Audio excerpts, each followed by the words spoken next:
আমরা বুঝে ওঠার আগেই আমরা মোবাইলের মধ্যে আসক্ত হয়ে গেছি এবং আমাদের এই আসক্তির ফলে আমাদের সামাজিক যোগাযোগ মাধ্যম রক্ষা করতে গিয়ে আমরা অসামাজিক হয়ে গেছি আর কি। এটা আমাদের মস্তিষ্কটাকে নষ্ট করে ফেলেছে। যখন আমাদের হাতে কিতাব ছিল, তখন আমাদের দ্বারা দেশ এবং জাতি উম্মাহ খেদমত পেত। এখন আমাদের হাতে মোবাইল ফোন, আমরা সারাদিনের বেশিরভাগ সময় ফোনে নষ্ট করি। তো এই জেনারেশনটাকে দিয়ে আমরা বাইতুল মুকাদ্দাস জয় করতে পারবো না। তো এই জন্যে আল্লাহ পাক বলেই দিয়েছেন পবিত্র কোরআনুল কারীমের মধ্যে, বা'দা আউযু বিল্লাহি মিনাশ শাইতানির রাজীম, যে ইন্নাল্লাহা লা ইউগাইয়িরু মা বিকওমিন হাত্তা ইউগাইয়িরু মা বিআনফুসিহিম। আল্লাহ পাক কোনো কওম বা জাতির অবস্থা ততদিন পর্যন্ত বা ততক্ষণ পর্যন্ত পরিবর্তন করেন না যতক্ষণ পর্যন্ত না তারা নিজেরাই নিজেদের অবস্থা পরিবর্তনের চেষ্টা করে। আল্লাহ পাকের ওয়াজের উপর কোনো ওয়াজ আছে? আবার বলছি, আল্লাহ পাক বলেছেন আল্লাহ রাব্বুল আলামিন কোনো জাতির অবস্থা ততক্ষণ পরিবর্তন করেন না যতক্ষণ না নিজেরাই নিজেদের অবস্থা পরিবর্তনের চেষ্টা করে। আমরা কি আমাদের অবস্থা পরিবর্তনের চেষ্টা করতে চাই? তাহলে প্রথম যে কাজটা সেটা হলো সময়কে মূল্যায়ন করা। কি কাজ ভাই? সময়কে মূল্যায়ন করতে গেলে মোবাইল ফোনের ব্যবহার, প্রয়োজনের অতিরিক্ত ব্যবহারটা বন্ধ করতে হবে। মোবাইল ফোনের প্রয়োজন যতটুকু এতটুকু ব্যবহার ঠিক আছে, এরপরে অতিরিক্ত ব্যবহার করতে যাবেন না। সময় নষ্ট হবে, মস্তিষ্কও নষ্ট হয়ে যাবে। বহু হাফেজে কোরআন এখন দিন দিন কোরআন ভুলে যাচ্ছে, এর অন্যতম একটা কারণ মোবাইল ফোন। কিছু আহলুল বলদ বলতে পারে দলিল দেন, বলবো এটা দলিল নাই, বিনা দলিলেই হক কথা। আর এই দলিল বুঝতে হলে সাইকিয়াট্রিস্টের কাছে যান, ডক্টরের কাছে যান, তিনি বুঝাবেন যে মোবাইল ফোনের আসক্তির কারণে মেমোরি কিভাবে দিন দিন ড্যামেজ হয়ে যাচ্ছে। তো আমাদের দেশে একটা প্রবলেম দেখা যাচ্ছে, আমরা ডিগ্রি সার্টিফিকেট অর্জন করছি কিন্তু সৃজনশীলতা তৈরি হচ্ছে না। এর পিছনে অন্যতম একটা কারণ হচ্ছে মোবাইল ফোনের অতিরিক্ত ব্যবহার। এবং আমাদের বাচ্চা কাচ্চাদের অবস্থা আরও বেশি ভয়ঙ্কর। একটা শিশু বাচ্চাকে মোবাইল ফোন দেখানো ছাড়া মা ভাতও খাওয়াতে চাচ্ছেন না, এতে করে তার মেমোরিটা ছোটোবেলাতেই ড্যামেজ হয়ে যাচ্ছে। আমরা যারা স্কুল কলেজ ইউনিভার্সিটির ছাত্রছাত্রী আছি, এদের একটা বড় অংশই, দিনের একটা বড় অংশ মোবাইল ফোনে পড়ে থাকে। এই কারণে একটা পড়া তারা বেশি দিন মনে রাখতে পারছে না। আমরা নিজেরাও ভুক্তভোগী। একসময় কোরআনের যে কোনো পৃষ্ঠার যে কোনো আয়াত অনেক সময় নাম্বার সহ বলে দিতে পারতাম, কিন্তু এই মোবাইল ফোনের ব্যবহারের কারণে আস্তে আস্তে আমরাও দেখা যাচ্ছে আয়াত বলতে গিয়ে ভুল করছি, হাদিসের রেফারেন্স দিতে গিয়ে ভুল করছি। অনেক চিন্তা করেছিলাম যে এর পিছনে কারণটা কি। আমরা তো মুজাহাদা করে যাচ্ছি, কারণটা কি? কারণটা হচ্ছে ডিভাইসের অতিরিক্ত ব্যবহার। আল্লাহর ওয়াস্তে আমি ইয়াং জেনারেশনকে রিকোয়েস্ট করব, প্রয়োজনের অতিরিক্ত মোবাইল ফোন আজকে থেকে আর না। রাজি আছি? প্রয়োজন যতটুকু এতটুকু, এর অতিরিক্ত মোবাইল ফোন আজকে থেকে আর না। আর এই সামাজিক যোগাযোগ মাধ্যম সবাইকে ব্যবহার করতে হবে না। একটা বিষয় যদি সামনে চলে আসে, এই বিষয়টাকে নিয়ে সবাইকে কথা বলতে হবে না, সবাইকে পোস্ট দিতে হবে না, সবাইকে লিখতে হবে না, সবাইকে শেয়ার করতে হবে না। যারা ওই বিষয়ে বিশেষজ্ঞ তারা সেই বিষয়ে কথা বলবেন ইনশাআল্লাহ। যখন আমরা বিশেষজ্ঞদের থেকে সবার কাছে একটা দায়িত্ব দিয়ে দেই, সবাই যে যার মতো করে বলতে থাকে, তখন ওই বিষয়ের মৌলিকতা নষ্ট হয়ে যায়। এ কারণে আপনি দেখবেন বাংলাদেশের মতো জায়গায় এই জাতিটার একটা মৌলিক সমস্যা হচ্ছে, কোনো ইস্যুই 7 দিনের বেশি স্টে করে না। অক্টোবর মাসের শুরুর দিকে 3 থেকে 6 তারিখের দিকে আমরা যেভাবে হুরমাতুল আকসা, বাইতুল মুকাদ্দাস, প্যালেস্টাইন, গাজা, জেরুজালেম এগুলো নিয়ে যেমন সরব ছিলাম, আস্তে আস্তে আস্তে আমরা এগুলো থেকে দূরে সরে গেলাম, আমরা ভুলে গেলাম। কারণ কি? কারণ আমরা হয়ে গেছে একটা ইস্যু পাগল জাতি। এর অন্যতম একটা কারণ হচ্ছে সামাজিক যোগাযোগ মাধ্যমের যে গঠনমূলক ব্যবহার, এটা আমরা সবাই জানি না, আমরা বুঝি না আমরা কি ব্যবহার করছি, কেন করছি, কিভাবে করা উচিত। যদি সরকার থেকে একটা নীতিমালা দেওয়া হতো আর একটা যোগ্যতার মানদণ্ড দেওয়া হতো যে এই যোগ্যতা না অর্জন করা পর্যন্ত সামাজিক যোগাযোগ মাধ্যমে অ্যাকাউন্ট খুলতে পারবে না, তাহলে দেখতেন সমাজটা সুশৃঙ্খল হয়ে যেত। তো প্রথমে এতগুলো কথা বলার উদ্দেশ্য হচ্ছে যুবকদেরকে একটা বিষয় সচেতন করা, যে আপনার মেধা, আপনার সময়, আপনার প্রতিভা, এই পুরো বিষয়গুলো এখন মোবাইল ফোন খেয়ে ফেলছে আপনাদের। এখন এখান থেকে বের হওয়ার আপনার কাছে পথ যেহেতু নাই, অতএব যতটুকু ইউজ করতে আপনি পারেন প্রয়োজনে অতটুকু ইউজ করবেন, বাকি সময় ফোনে পড়ে থাকবেন না। রাজি আছি? কারণ আমরা বলেছিলাম, আয়াত শুরুতে একটা আয়াত বলেছিলাম, আল্লাহ পাক কোনো জাতির অবস্থা ততদিন পর্যন্ত পরিবর্তন করেন না যতদিন না তারা নিজেরা কি বলেন, নিজেদের অবস্থা পরিবর্তনের চেষ্টা করে। তাহলে প্রথম পরিবর্তনটা শুরু হোক আপনার সময়কে মূল্যায়ন থেকে। আল্লাহ পাক তৌফিক দান করেন। আল্লাহ পাক কিন্তু সূরা আসরে বলেছেন, ওয়াল আসরি, সময়ের কসম, মহাকালের কসম, সময়ের কসম, ইন্নাল ইনসানা লাফি খুসর, আমি আল্লাহ সময়ের কসম করে বলছি পুরো মানব জাতি ক্ষতির মধ্যে আছে। ইল্লাল্লাযীনা আমানু, তারা ব্যতীত যারা ঈমান এনেছে, ওয়া আমিলুস সলিহাত, এবং সৎ আমল সম্পাদন করেছে, ওয়া তাওয়াসাউ বিল হক, পরস্পরকে সত্যের উপদেশ দিয়েছে, ওয়া তাওয়াসাউ বিস সবর, এবং পরস্পরকে ধৈর্যের উপদেশ দিয়েছে। তাহলে আল্লাহ পাক এখানে সময়কে মূল্যায়ন করতে বলেছেন। তো যদি আমরা জাতিগতভাবে পরিবর্তন চাই এবং এই বিশ্বে আবারও সেই আগের মতো মাথা উঁচু করে বাঁচতে চাই, সবার আগে সময়কে মূল্যায়ন করতে হবে। আল্লাহ পাক তৌফিক এনায়েত করেন, আমিন।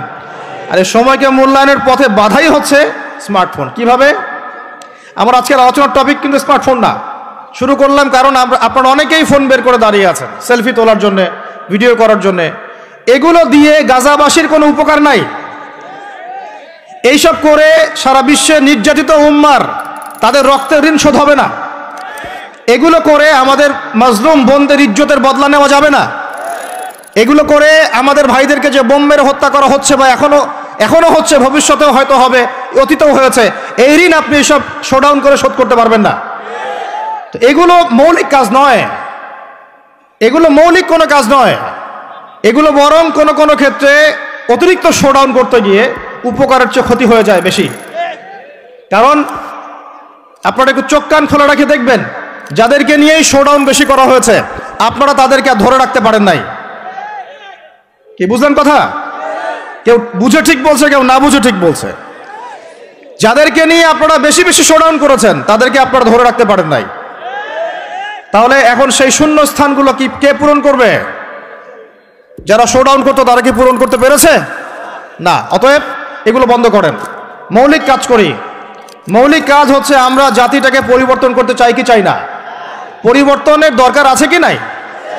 আমাদেরকে সবকিছু সুন্দর চলছে?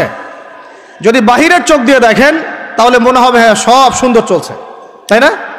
মসজিদ আছে আমাদের, মাদ্রাসা আছে আমাদের, আমরা মুসলমান কালিমা পড়েছি, লা ইলাহা ইল্লাল্লাহ পড়েছি, মুহাম্মাদুর রাসূলুল্লাহ পড়েছি, আমরা মাশাআল্লাহ আমাদের বোনরা পর্দা করে, আপনারা ওয়াজ মাহফিলে আসছেন, ইত্যাদি ইত্যাদি।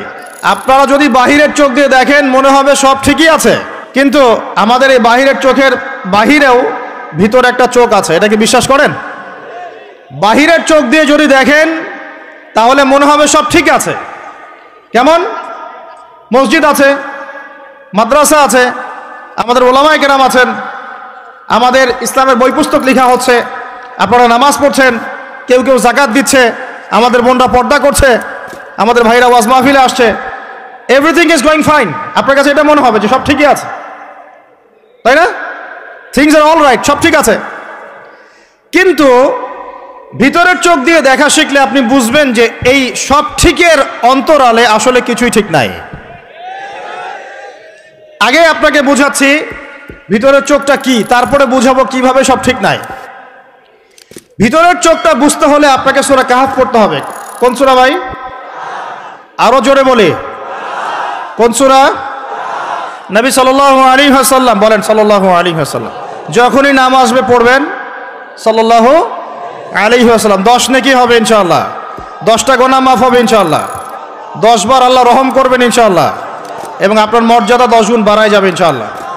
যখনই নবী মুহাম্মাদের নাম আসবে পড়বেন সাল্লাল্লাহু আলাইহি ওয়াসাল্লাম। যে যত বেশি দরুদ পড়ে সে ইনশাআল্লাহ তাআলা তত নিশ্চিন্তে টেনশন ফ্রি জীবন যাপন করবে ইনশাআল্লাহ। ওই দলিলগুলো ইনশাআল্লাহ আরেকদিন দিব, আজকে এটা আলোচনার টপিক নয়। এখন নবী সাল্লাল্লাহু আলাইহি ওয়াসাল্লাম বলেছেন, যে ব্যক্তি জুমার দিনে সূরা কাহফ তেলাওয়াত করে, কোন দিনে ভাই? তাহলে এক জুমা থেকে আরেক জুমা পর্যন্ত আপনার জীবন, আপনার এই সময়টা আল্লাহ রাব্বুল আলামিন নূর দিয়ে ভরে দিবেন। সুবহানাল্লাহ। আরেকটা হাদিসে আসছে, নবী সাল্লাল্লাহু আলাইহি ওয়াসাল্লাম বলেছেন, সূরা কাহাফের প্রথম 10টা আয়াত অথবা শেষের 10টা আয়াত, আরেকটা বর্ণনা আসছে প্রথম 3টা আয়াত, মানে প্রথম 10 বা প্রথম 3 বা প্রথম 3, 10, শেষের 10 সবগুলোই, এগুলো যারা মুখস্থ করবে, আমল করবে, পাঠ করবে, তার জীবদ্দশায় যদি দাজ্জালও বের হয়, সেই দাজ্জাল তার কোনো ক্ষতি করতে পারবে না। এই সূরাটাকে নবী সাল্লাল্লাহু আলাইহি ওয়াসাল্লাম দাজ্জালের সাথে সম্পৃক্ত করেছেন, অন্য সূরাকে করেন নাই। এই সূরাটা যখন আপনি পড়বেন অর্থসহ, আপনি দেখবেন এখানে 4টা গল্প আছে। কয়টা ভাই? এটাকে গল্প বলা ঠিক না, এটা হলো সত্য ঘটনা। এটা কি? সত্য ঘটনা। একটা হচ্ছে আসহাবুল কাহাফের ঘটনা, গুহাবাসীর ঘটনা। 2 নাম্বার হচ্ছে 2 বন্ধুর ঘটনা, একজন ধনী বিত্তশালী আর একজন অতি দরিদ্র ইমানদার। কখনো পড়েছিলেন কি? পড়া হয়েছিল? 3 নাম্বার হচ্ছে যুলকারনাইন আলাইহিস সালাম, তার ঘটনা, নাম শুনেছেন? আর 4 নাম্বার হচ্ছে নবী মুসা আলাইহিস সালাম এবং খিদর আলাইহিস সালামের ঘটনা। তো 4টা ঘটনা তো আজকে বলার সময় নাই, একটা খালি বলছি। কেন বলছি? আপনাকে বোঝাতে চাচ্ছি বাহিরের চোখ, বাহিরের কান, এগুলোর ভিতরেও একটা ভিতরের চোখ আছে, ভিতরের কান আছে। ওইটা যার জিন্দা আছে তার কলবে আল্লাহ নূর আছে ইনশাআল্লাহ। ওইটা যার জিন্দা নাই, তার কাছে বাহিরের চোখ দিয়ে মনে হবে সব ঠিক চলছে। বাহিরের চোখ দিয়ে যে দেখে সে মনে করবে বিশ্বটা পুরো আগায় যাচ্ছে, উন্নতির দিকে, অগ্রগতির দিকে। আর যার ভিতরের কলবের চোখটা জিন্দা, সে দেখবে যে পুরো বিশ্ব আগায় যাচ্ছে কিয়ামতের দিকে। বাহিরের চোখ দিয়ে যে দেখে সে মনে করবে যে বিশ্ব রাজনীতির মনে হয় খুব সুন্দর অবস্থা, আর ভিতরের চোখ দিয়ে দেখলে আপনি বুঝবেন বিশ্ব রাজনীতি যাচ্ছে একটা মালহামার দিকে। বাইরের চোখ দিয়ে দেখবেন মনে হবে সব সুন্দর চলছে, আমরা হালাল খাচ্ছি, আর ভিতরের চোখ দিয়ে দেখলে দেখবেন যে 90% মানুষের রিজিক হারাম।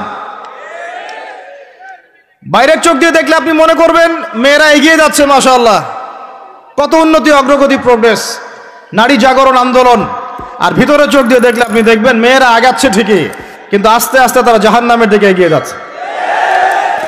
বাইরের চোখ দিয়ে আপনি দেখবেন মুসলিমদের সংখ্যা প্রচুর, আমাদের ভয় কিসে, এত সংখ্যা, লক্ষ লক্ষ, কোটি কোটি।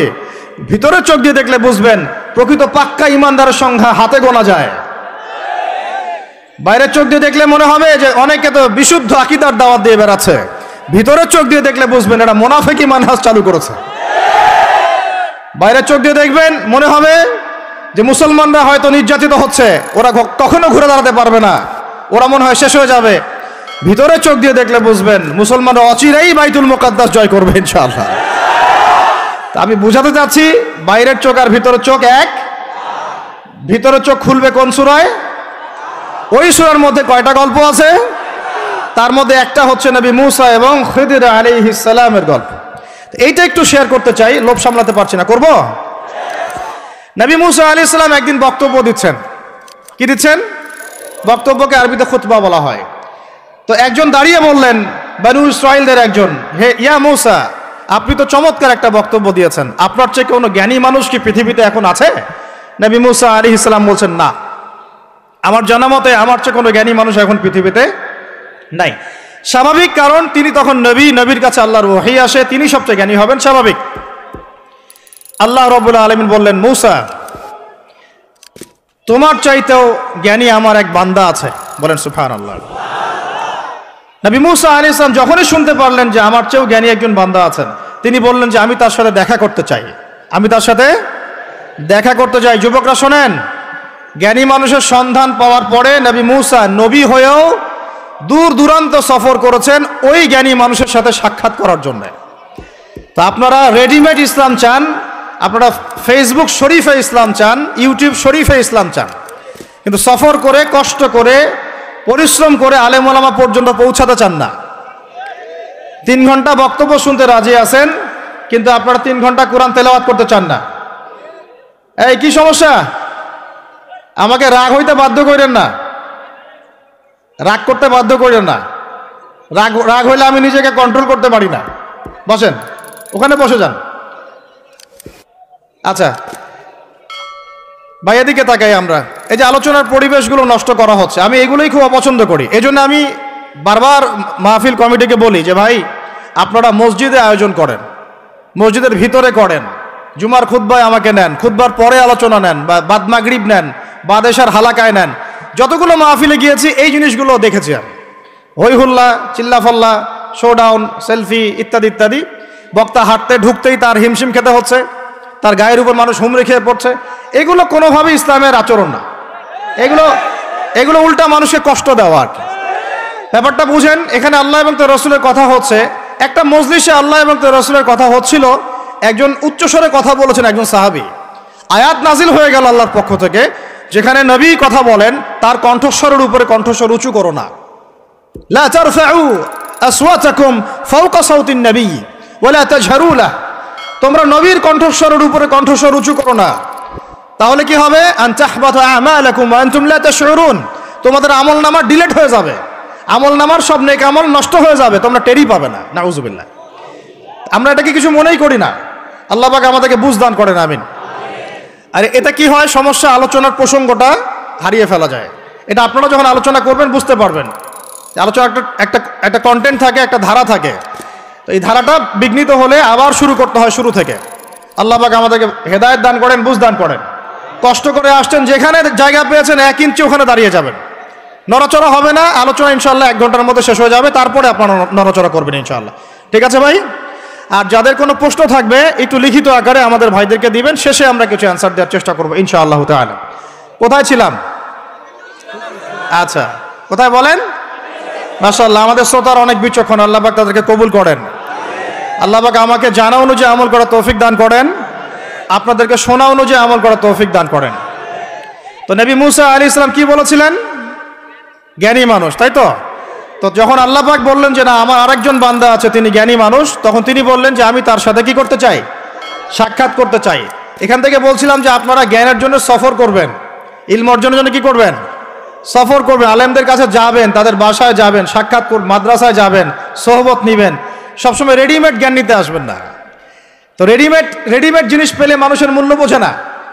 ওই যে সাহাবীরা যারা রক্ত দিয়ে ইসলাম প্রতিষ্ঠা করেছে, তারা জানতেন ইসলাম কি জিনিস। আমরা রেডিমেড পেয়েছি, তো আমরা বুঝি না ইসলাম কি জিনিস, আমরা বুঝি না, বিশ্বাস করেন আমরা বুঝি না। তো যাই হোক, তো মুসা আলাইহিস সালাম বলছেন যদি আমাকে যুগ যুগ ধরে সফর করতে হয় তবুও আমি সফর করব, তারপরেও আমি তার সাক্ষাৎ চাই। আল্লাহ পাক বললেন ঠিক আছে, তুমি তাকে পাবে যখন মাজমাউল বাহরাইন বলা হয়, 2 সমুদ্র যেখানে মিলে যাবে সেখানে তুমি আমার সেই বান্দাকে পাবে। কোথায় পাবে ভাই? 2 সমুদ্র যেখানে মিলে যাবে সেখানে পাবে। এখানে আপনি ভৌগোলিকভাবে ওর ব্যাখ্যা নিতে পারেন, আধ্যাত্মিকভাবেও নিতে পারেন। 2 সমুদ্র বলতে হয়তো বা ভৌগোলিকভাবে বোঝানো হতে পারে, অথবা আধ্যাত্মিকতাও বোঝানো হতে পারে, যে বস্তুবাদী জ্ঞান এবং মারিফতের জ্ঞান যেখানে মিলে যাবে সেখানে। আল্লাহু আ'লাম, আল্লাহ ভালো জানেন। তা নবী মুসা আলাইহিস সালাম তার একজন সঙ্গীকে নিলেন, সেই সঙ্গী একজন যুবক। তরুণরা ভালো করে শোনেন, তরুণদের ত্যাগেই ইসলাম দাঁড়িয়ে আছে আলহামদুলিল্লাহ।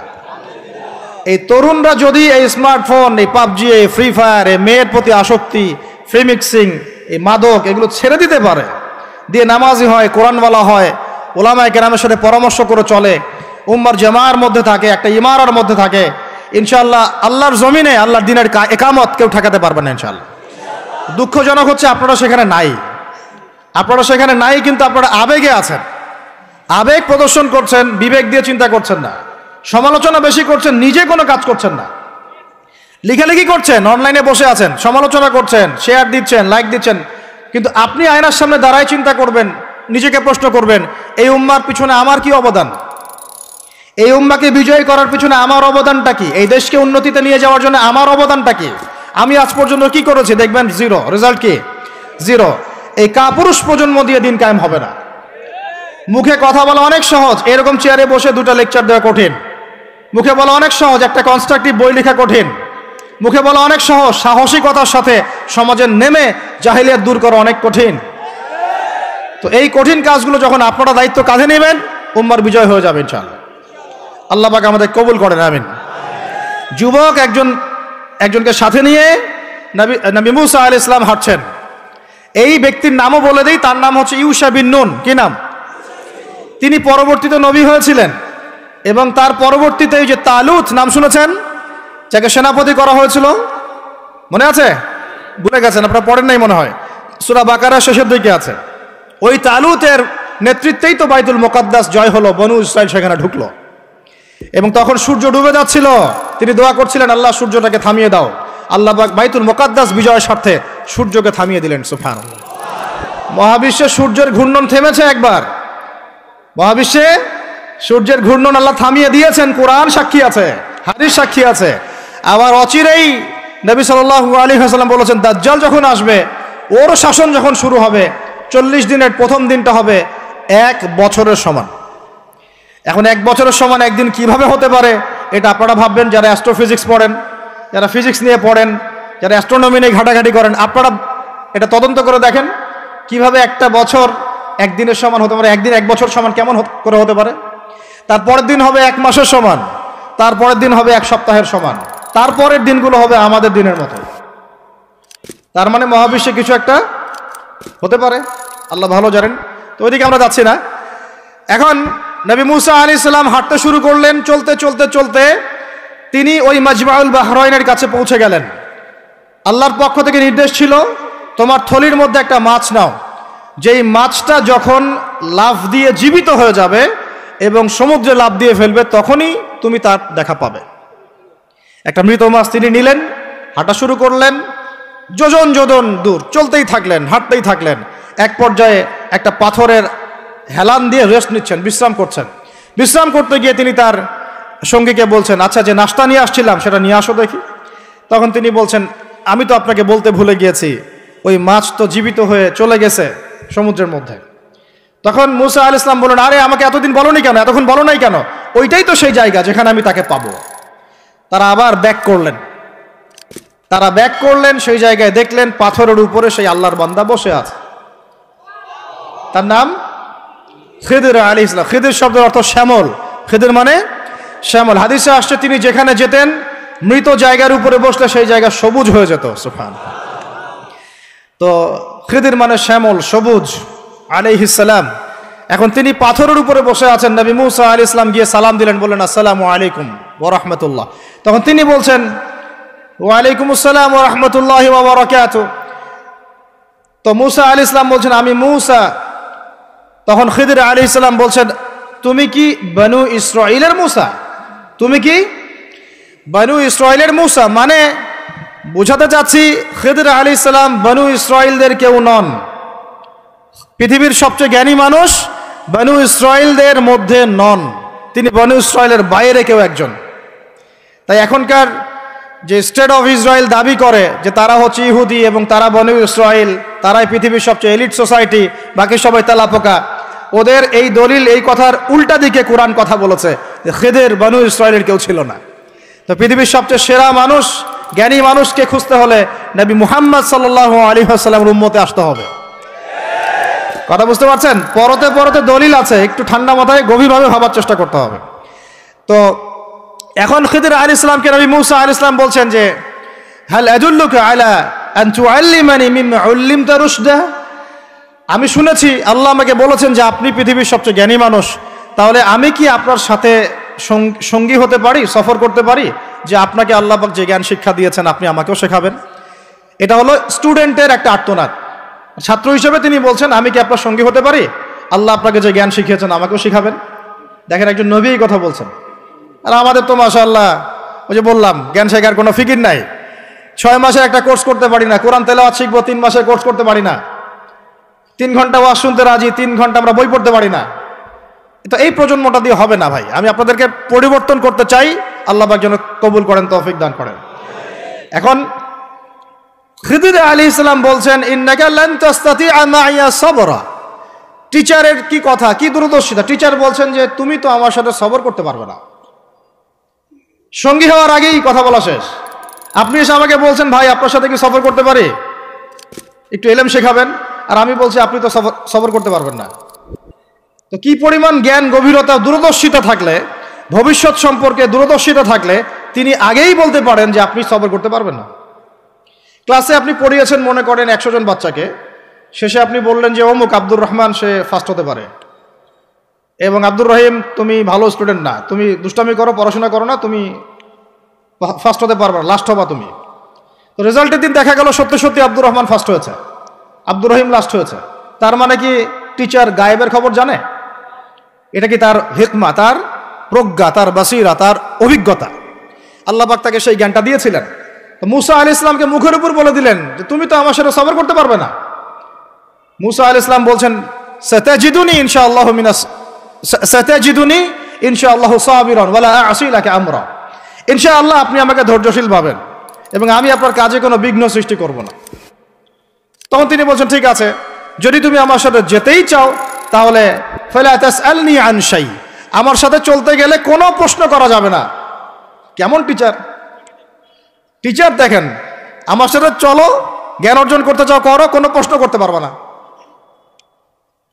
একটা হাদিসেও আসছে একটা কম ধ্বংস হয় যখন নবীদেরকে অতিরিক্ত প্রশ্ন করে, এটা কেন, ওইটা কেন, ওইটা কেন। বেশি প্রশ্ন করতে হয় না, অতিরিক্ত প্রশ্ন করতে হয় না।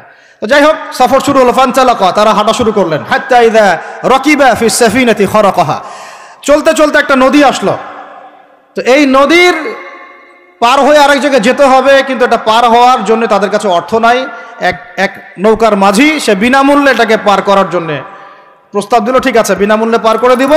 সেই নৌকায় করে তারা যখন যাচ্ছেন, যেতে যেতে তীরে পৌঁছার আগেই সেই নৌকার তলদেশটা খিদির আলাইহিস সালাম ফুটা করে দিলেন। নেন এখন কি কাজটা দেখে কি ভালো মনে হচ্ছে না খারাপ? আমি আপনার গাড়িতে করে ধরেন যাচ্ছি, গাড়িটা যখন আপনি আমার বাসা পর্যন্ত পৌঁছে দিবেন তার আগে নামলাম, নাইমা আপনার টায়ার চারটা পাস্ট করে দিলাম, আপনি আমাকে কি বলবেন? কিছু বলবেন না, ফেসবুকে গিয়ে স্ট্যাটাস দিবেন অথবা লাইভে আসতে পারেন, তাই না? এই আর কি। তো নবী মুসা আলাইহিস সালাম রিঅ্যাক্ট করলেন যে লাকাদ জি'তা শাইআন ইমরা, আপনি তো একটা অন্যায় কাজ করলেন মনে হচ্ছে। এটা কেন করলেন? যারা আমাদেরকে বিনামূল্যে বিনা পারিশ্রমিকে পার করে দিল, আপনি ওই নৌকা ফুটা করে ফেললেন। তখন খিদির আলাইহিস সালাম বললেন যে আমি তো তোমাকে বলেছি, আলা মা কুল্লাক, আমি কি তোমাকে বলি নাই ইন্নাকা লান তাসতাতিআ মাইয়া সাবরা, তুমি আমার সাথে সবর করতে পারবে না? মুসা আলাইহিস সালাম বলছেন যে ঠিক আছে, আমি যে ভুলে গিয়েছি এজন্য আমাকে পাকড়াও করেন না, আমি যে ভুলে গিয়েছি কথাটা এই জন্য আমাকে পাকড়াও করেন, একটা চান্স দেন আমাকে। তো ঠিক আছে চলো আবার। ফানতালাকা, আবার তারা চলা শুরু করলেন। হাত্তা ইযা লাকিয়া গুলামান ফাকাতালাহ, এবার একটা ছোট্ট বালকের সাথে দেখা হলো। এই 8 বছর 10 বছর বয়স হবে, এই গোলাম বালকের সাথে দেখা হলো। ফাকাতালাহু, এবার খিদির আলাইহিস সালাম তাকে হত্যা করলেন। একটা বাচ্চাকে, এটা কেমন হলো? নৌকা ফুটা করার চেয়ে বেশি ভারী না হালকা? আরো ভারী। মুসা আলাইহিস সালাম বলছেন লাকাদ জি'তা শাইআন নুকরা, আপনি তো এবার জঘন্য একটা কাজ করলেন, আপনি তো পুরো একটা নিষ্পাপ বাচ্চাকে হত্যা করে ফেললেন।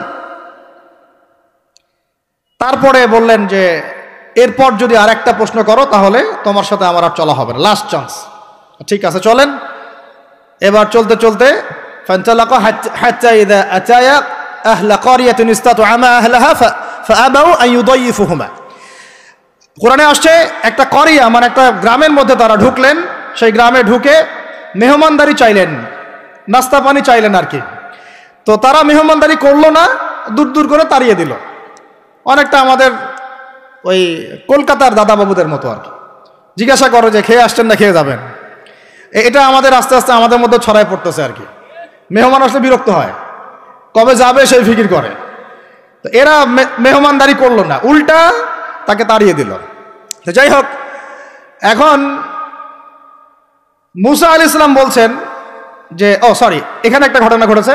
খিদির আলাইহিস সালাম দেখলেন যে বাড়ি থেকে তাদেরকে তাড়িয়ে দেওয়া হলো, মেহমানদারি করা হলো না, ওই বাড়ির একটা দেয়াল ধসে পড়ে গেছে, ওই বাড়ির একটা দেয়াল ধসে পড়ে গেছে। তখন তিনি সেটাকে নিজের হাতে আবার নির্মাণ করে দিলেন। সুবহানাল্লাহ। এটা দেখে মুসা আলাইহিস সালাম বললেন যে আপনি তো চাইলে কিছু আজর নিতে পারতেন, আপনি যে এত কষ্ট করে এটা নির্মাণ করে দিলেন, আপনি তো চাইলে একটু টাকা পয়সা নিতে পারতেন। ওরা মেহমানদারি করলো না, ওইটা দিয়ে হয়তো আমরা কি করতে পারতাম, নাস্তা পানি করতে পারতাম। তখন তিনি বলেন হাযা ফিরাকু বাইনি ওয়া বাইনাক, এই হলো তোমার আমার ফেরাক, পার্থক্য শেষ, তোমার সাথে আমার চলা আর হলো না।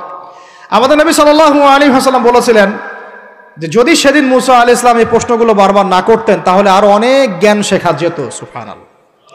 তখন তিনি বলছেন, ঠিক আছে, হাদা ফিরাকু বাইনি ওয়া বাইনাক সাউনাব্বিউকা বিতাউইল মা লাম তাস্তাতি আলাইহি সাবরা।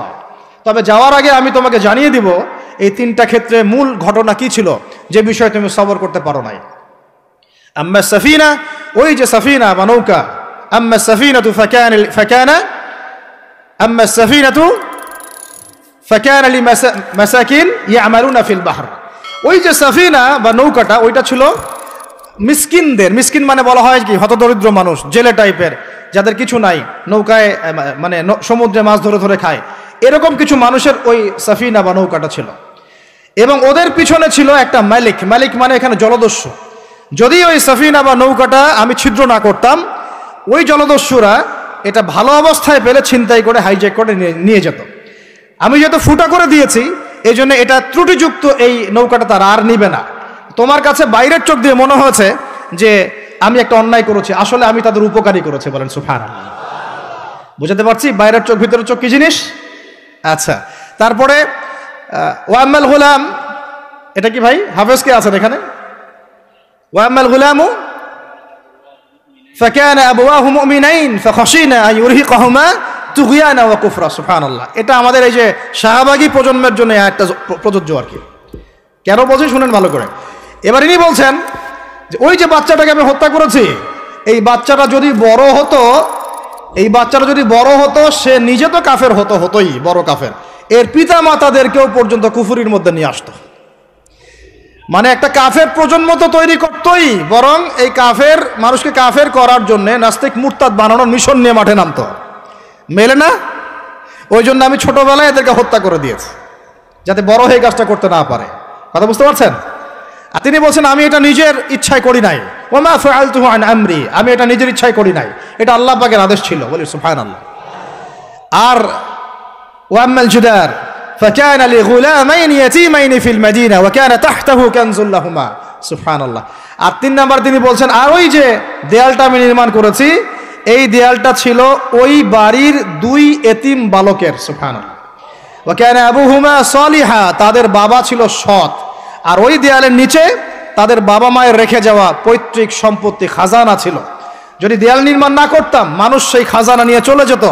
দেয়াল নির্মাণ করেছি, ওরা যখন বড় হবে তখন ওই খাজানা তারা অটোমেটিকলি পেয়ে যাবে। তো 3টা ক্ষেত্রেই, হে মূসা তুমি সবর করতে পারো নাই, তোমার কাছে মনে হয়েছে যে আমি অন্যায় করছি, কিন্তু আসলে এই প্রত্যেকটা ক্ষেত্রে আমি সঠিক ছিলাম, তুমি ভুল ছিল। এখানে একটা চমৎকার শিক্ষা আছে, একটা চমৎকার গভীর একটা শিক্ষার ব্যাখ্যা আছে, অন্তর্দৃষ্টির শিক্ষা, যে শুধুমাত্র বাইরের চোখ দিয়ে আর বাইরের এইসব সাক্ষরতার হাত দিয়ে, সার্টিফিকেট দিয়ে, নাম সিগনেচার করে, এত বইপত্র পড়েই মানুষ প্রকৃত শিক্ষিত হয় না। একটা গভীর একটা বুঝ দরকার, আল্লাহর মারেফত দরকার, আল্লাহর নূর দরকার, তাসকিয়া দরকার, দূরদর্শিতা দরকার, যেটাকে আমরা হিকমা বলি। ওয়ামা ইউতাল হিকমা ফাকাদ উতিয়া খায়রান কাসীরা। আল্লাহ বলেছেন, যাকে হিকমা এবং প্রজ্ঞা দেওয়া হয়েছে তাকে অনেক প্রচুর কল্যাণ দিয়ে দেওয়া হয়েছে। এখানে দেখেন, একজন নবী হয়েও তিনি বুঝতে পারেন নাই এই 3টা ঘটনার পিছনের কারণ কি, অথচ খিদর আলাইহিস সালামকে আল্লাহ পাক এমন জ্ঞান দিয়েছিলেন যেই জ্ঞান দিয়ে তিনি ব্যাখ্যা করলেন যে পিছনের কারণ কি ছিল। এখন এই ঘটনাটা আপনার আমার জন্য শিক্ষাটা কি, এই যুগের সাথে কি সম্পর্ক? আমি বলেছি সূরা কাহাফ আপনাকে দাজ্জাল থেকে বাঁচাবে। আমি বলেছি সূরা কাহাফ সেই সূরা যা আপনার অন্তর্দৃষ্টি, ভিতরের চোখ খুলে দিবে, আপনার কলবে নূর নিয়ে আসবে। আপনি এমন কিছু দেখবেন, বুঝবেন, শুনবেন যা সবাই বুঝতে পারছে না, সবাই শুনতে পারছে না, সবাই দেখতে পারছে না। এখন বাইরের চোখ দিয়ে আপনি দেখছেন পুরো বিশ্বে মুসলমানদের, কোটি কোটি মুসলমান, একদম 60টা 70টা 100টা রাষ্ট্র, কত মিলিটারি বাহিনী, কত আমাদের প্রযুক্তি, কত পুলিশ, কত র্যাব, কত আমাদের পলিটিশিয়ান দিয়ে ভর্তি। আদতে ভিতরের চোখ দিয়ে দেখলে আপনি দেখবেন পুরো বিশ্বের এই লক্ষ কোটি মুসলমান আজকে জাতিসংঘের হাতে বন্দী হয়ে গেছে। ও যদি বলে ডানে যাও, মুসলমানরা ডানে যায়, যদি বলে বামে যাও, মুসলমানরা বামে যায়, কিছুই করার নাই। এটা ভিতরের চোখ দিয়ে আমরা দেখছি, ভিতরের চোখ দিয়ে। এটাকে ফর্ম করা হয়েছে দ্বিতীয় বিশ্বযুদ্ধের পরে 1945 সালের দিক থেকে। এটার এজেন্ডাই ছিল একটা, যে পুরো বিশ্বের কাফেরদেরকে ঐক্যবদ্ধ করা এবং সারা বিশ্বের মুসলিমদেরকে নির্যাতন করা।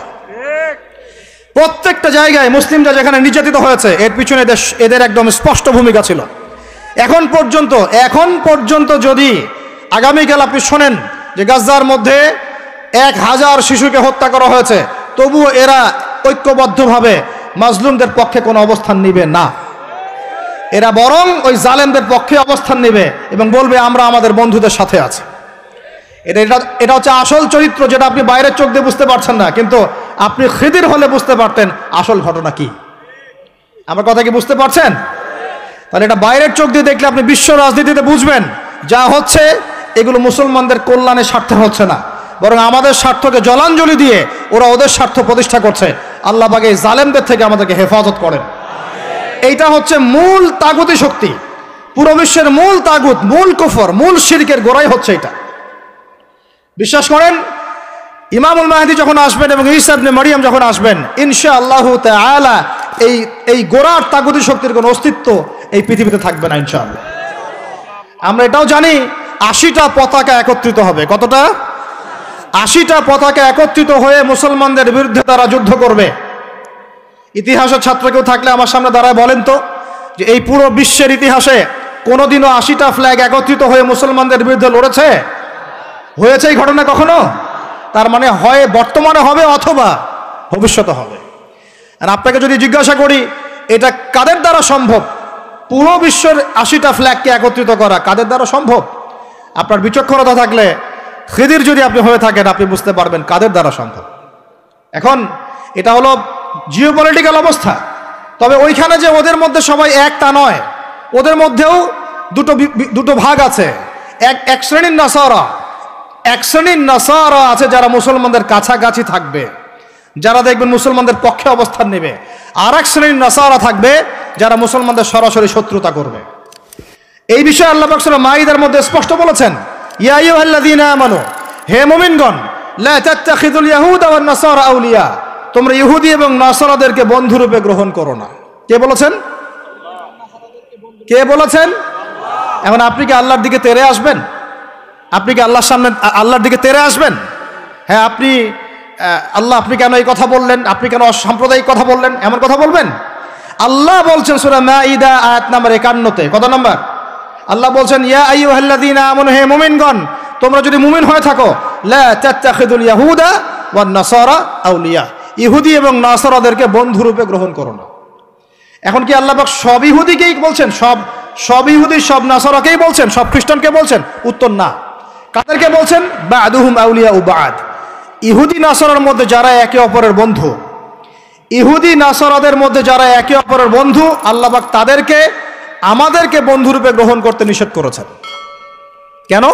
আল্লাহ পাক বলেছেন, ওয়া মান ইয়াতাওয়াল্লাহুম মিনকুম ফাইন্নাহু মিনহুম, তোমাদের মধ্যে কেউ যদি ওদের দিকে চলে যায়, ওদের দিকে মুখ ফিরায়, ওদের সাথে বন্ধুত্ব করে, অ্যালায়েন্স করে, তাহলে সে এই উম্মার কেউ না, সে তাদের অন্তর্ভুক্ত হয়ে যাবে। নাউযুবিল্লাহ। এখন আপনি বলেন তো, সারা বিশ্বের ইহুদি এবং খ্রিস্টানরা কি একসাথে আছে? না, ওদের মধ্যে কিন্তু বিভক্তি আছে, আছে না? ওদের মধ্যে বিভক্তি আছে। খেয়াল করে দেখেন, এই ইস্যুগুলোতেও সব খ্রিস্টান কিন্তু একসাথে ইহুদিদের পক্ষ নেয় নাই। ভালো করে খেয়াল করে দেখবেন, বোঝার চেষ্টা করবেন, ওয়ার্ল্ড অ্যাফেয়ার্স বুঝবেন। ওদের মধ্যে ডিভাইডেশন আছে। আল্লাহ পাক বলছেন সব ইহুদি সব খ্রিস্টান খারাপ এমন নয়, তাদের মধ্যেও ভালো মানুষ আছে। কিন্তু যে ইহুদি যে খ্রিস্টানরা একে অপরের বন্ধু, তাদেরকে তোমরা বন্ধুরূপে গ্রহণ করো না। তাহলে আমাকে বলেন তো, স্ট্রেট ফরওয়ার্ড বলি, যে যারা প্যালেস্টাইনে জুলুম করছে, যে জারজ রাষ্ট্র, তাদের বন্ধু কোন খ্রিস্টানরা?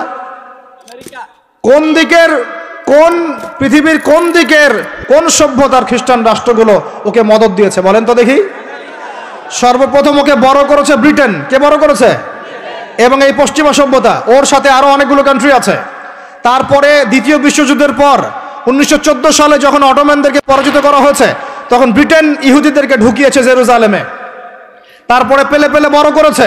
তারপর যখন ওরা একটু শক্তিশালী হয়ে গেছে, তখন ব্রিটেনের রোল শেষ। দ্বিতীয় বিশ্বযুদ্ধের পর সে দায়িত্ব চাপিয়ে দিয়েছে আমেরিকার হাতে। এরপরে সে এই জারজ রাষ্ট্রটাকে আস্তে আস্তে বড় করতে করতে ওই শিশু থেকে একদম ঘোড়সাওয়ারের ঘোড়ায় পরিণত করেছে, আরো শক্তিশালী করেছে।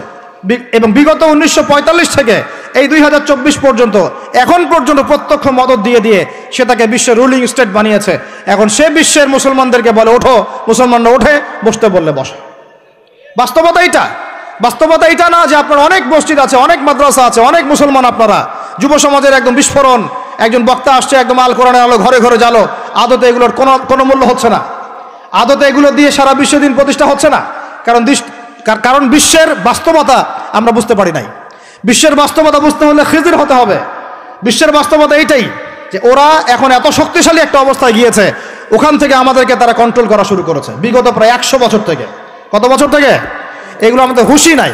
আমরা মনে করি মাশাআল্লাহ আমি 5 ওয়াক্ত নামাজ পড়ি, কাম খালাস, আমি যাকাত দিয়েছি, কাম খালাস, আমি একদম পর্দা করি, মাশাআল্লাহ সব কাম খালাস, আমি একটা মসজিদ করেছি, বাস কাম খালাস, আমি মাশাআল্লাহ একটা মাদ্রাসা চালাই, বাস দিন কায়েম হয়ে গেছে। No, not at all, question কালেও না।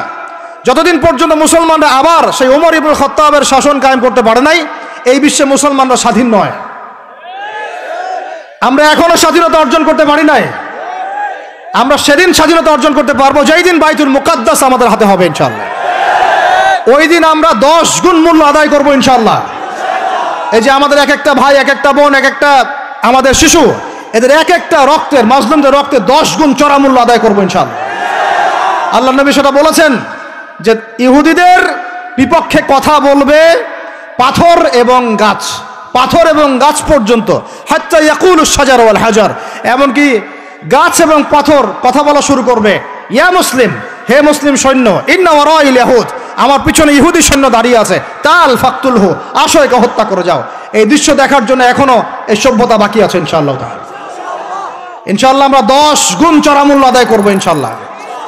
আমাদের মাজলুম ভাইদেরকে হত্যা করা হয়েছে, আমাদের বাচ্চাদেরকে বোম মেরে হত্যা করা হয়েছে, আমাদের বোনদেরকে দিনের পর দিন ধর্ষণ করা হয়েছে, বিগত 100 বছর হয়ে গেল। আর আশপাশে অনেক মুনাফিক বসে আছে, এরা টু শব্দ পর্যন্ত করতে পারে না। ধিক তোমাদের রাজতন্ত্রের উপরে, তোমাদের ক্ষমতার উপরে ধিক্কার জানাই আমরা। যেই ক্ষমতা নিয়ে তোমরা ইহুদিদের বিরুদ্ধে দাঁড়াতে পারো না, এই ক্ষমতার উপর আমরা ধিক্কার জানাই। ওর চেয়ে ওই মাজলুম ভাইরা অনেক ভালো যারা ওই গুটি কয়েক লাঠিসোঁটা নিয়ে এদের প্রতিবাদ করেছে। ইনশাআল্লাহ এই প্রতিবাদ কিয়ামত পর্যন্ত থাকবে ইনশাআল্লাহ। আর আমাদের সরকার যদি আমাদেরকে সুযোগ করে দেয়, ইনশাআল্লাহ আমরা সেখানে শরীক হব ইনশাআল্লাহ। আমরা তো আর বিচ্ছিন্নভাবে শরীক হতে পারবো না। আমরা একটা জাতি গঠন করব। আমরা তো রাষ্ট্রের বাইরে না, আমরা সরকারের বাইরে না, আমরা বিদ্রোহী না, আমরা সরকারের বিরুদ্ধে কোনো অবস্থান নেই না। আমরা দাবি জানাবো যদি আমাদের প্রত্যেক সদস্যকে, মানে আমাদের এই যে আমাদের দেশের যারা প্রশাসনে আছেন, আমজনতার মধ্যে আছেন, যাদের মধ্যে জিহাদের জজবা আছে, যারা ইহুদিদের সাথে জিহাদ করতে চায়, এই মানুষগুলোকে আপনারা প্রশিক্ষিত করেন, করে গাজায় পাঠান ইনশাআল্লাহ।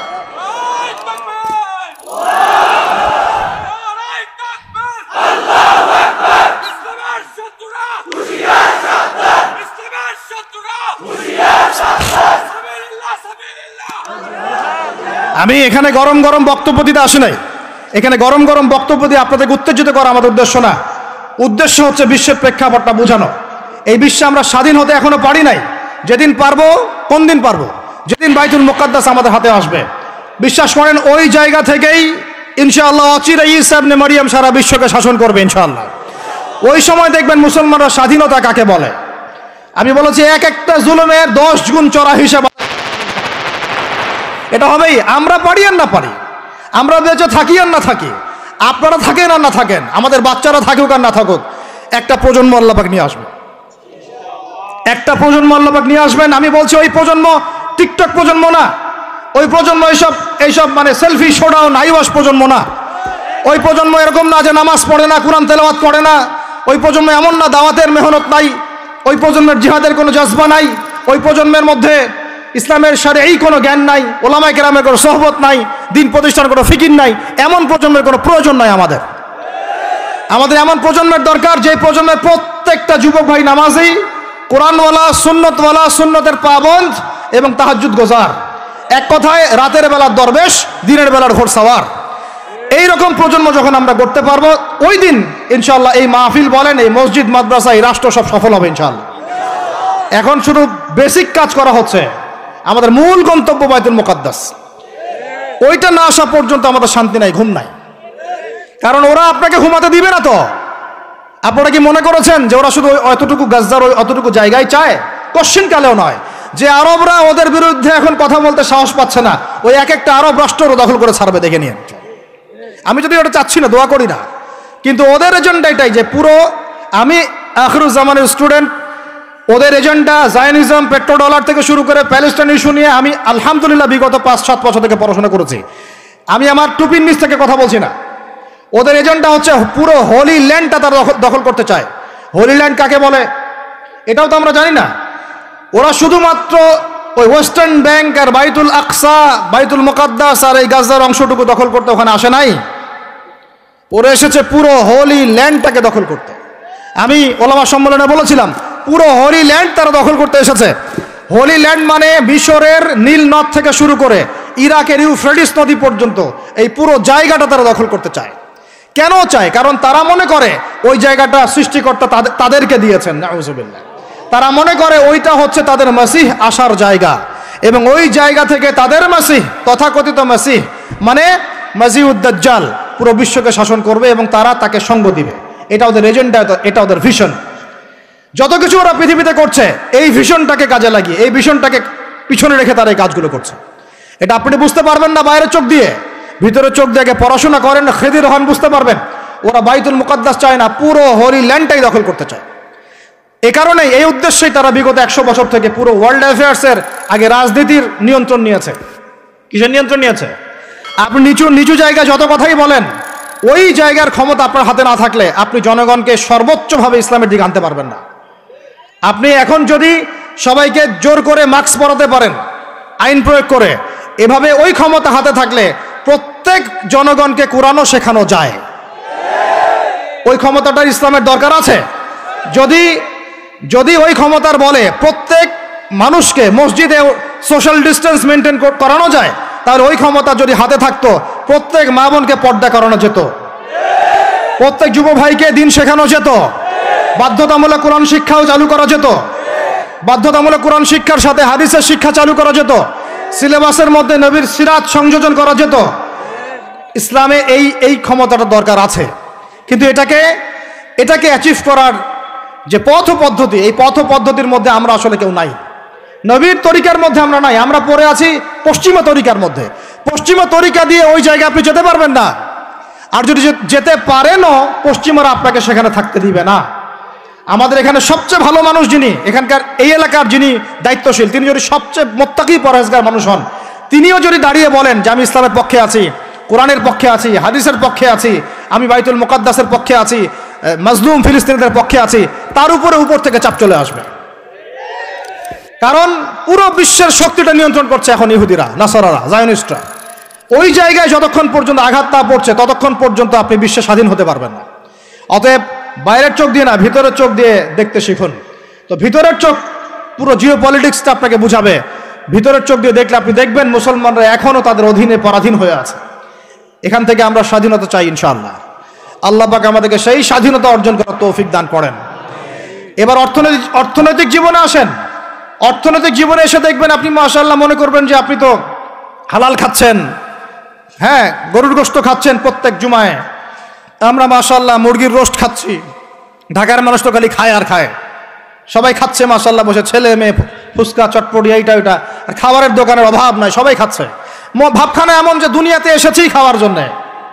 দুনিয়াতে আসছে 3টা কাজ, খাবো, টয়লেট করব, আর মেয়েদের সাথে সহবাস করবো, ব্যাস, দ্যাটস অল। ভাবখানা দেখলে এমন মনে হয় আমাদের। আল্লাহ পাক আমাদেরকে বুঝদান করেন, হেফাজত করেন। এইগুলো করতে দুনিয়াতে আসি নাই আমরা। এগুলো আমাদের মূল কাজ নয়, এগুলো আমাদের প্রয়োজন। আপনি মনে করছেন যে মাশাআল্লাহ সবাই হালাল খাচ্ছি, বিশ্বাস করেন পুরো বিশ্বের অর্থনীতি সুদভিত্তিক। একদম খোলামেলা ওয়াকুলু কওলান সাদীদা বললাম। আল্লাহ পাক বলেছেন একদম স্পষ্ট সরাসরি খোলামেলা কথা বলো। পুরো বিশ্বের অর্থনীতি সুদভিত্তিক।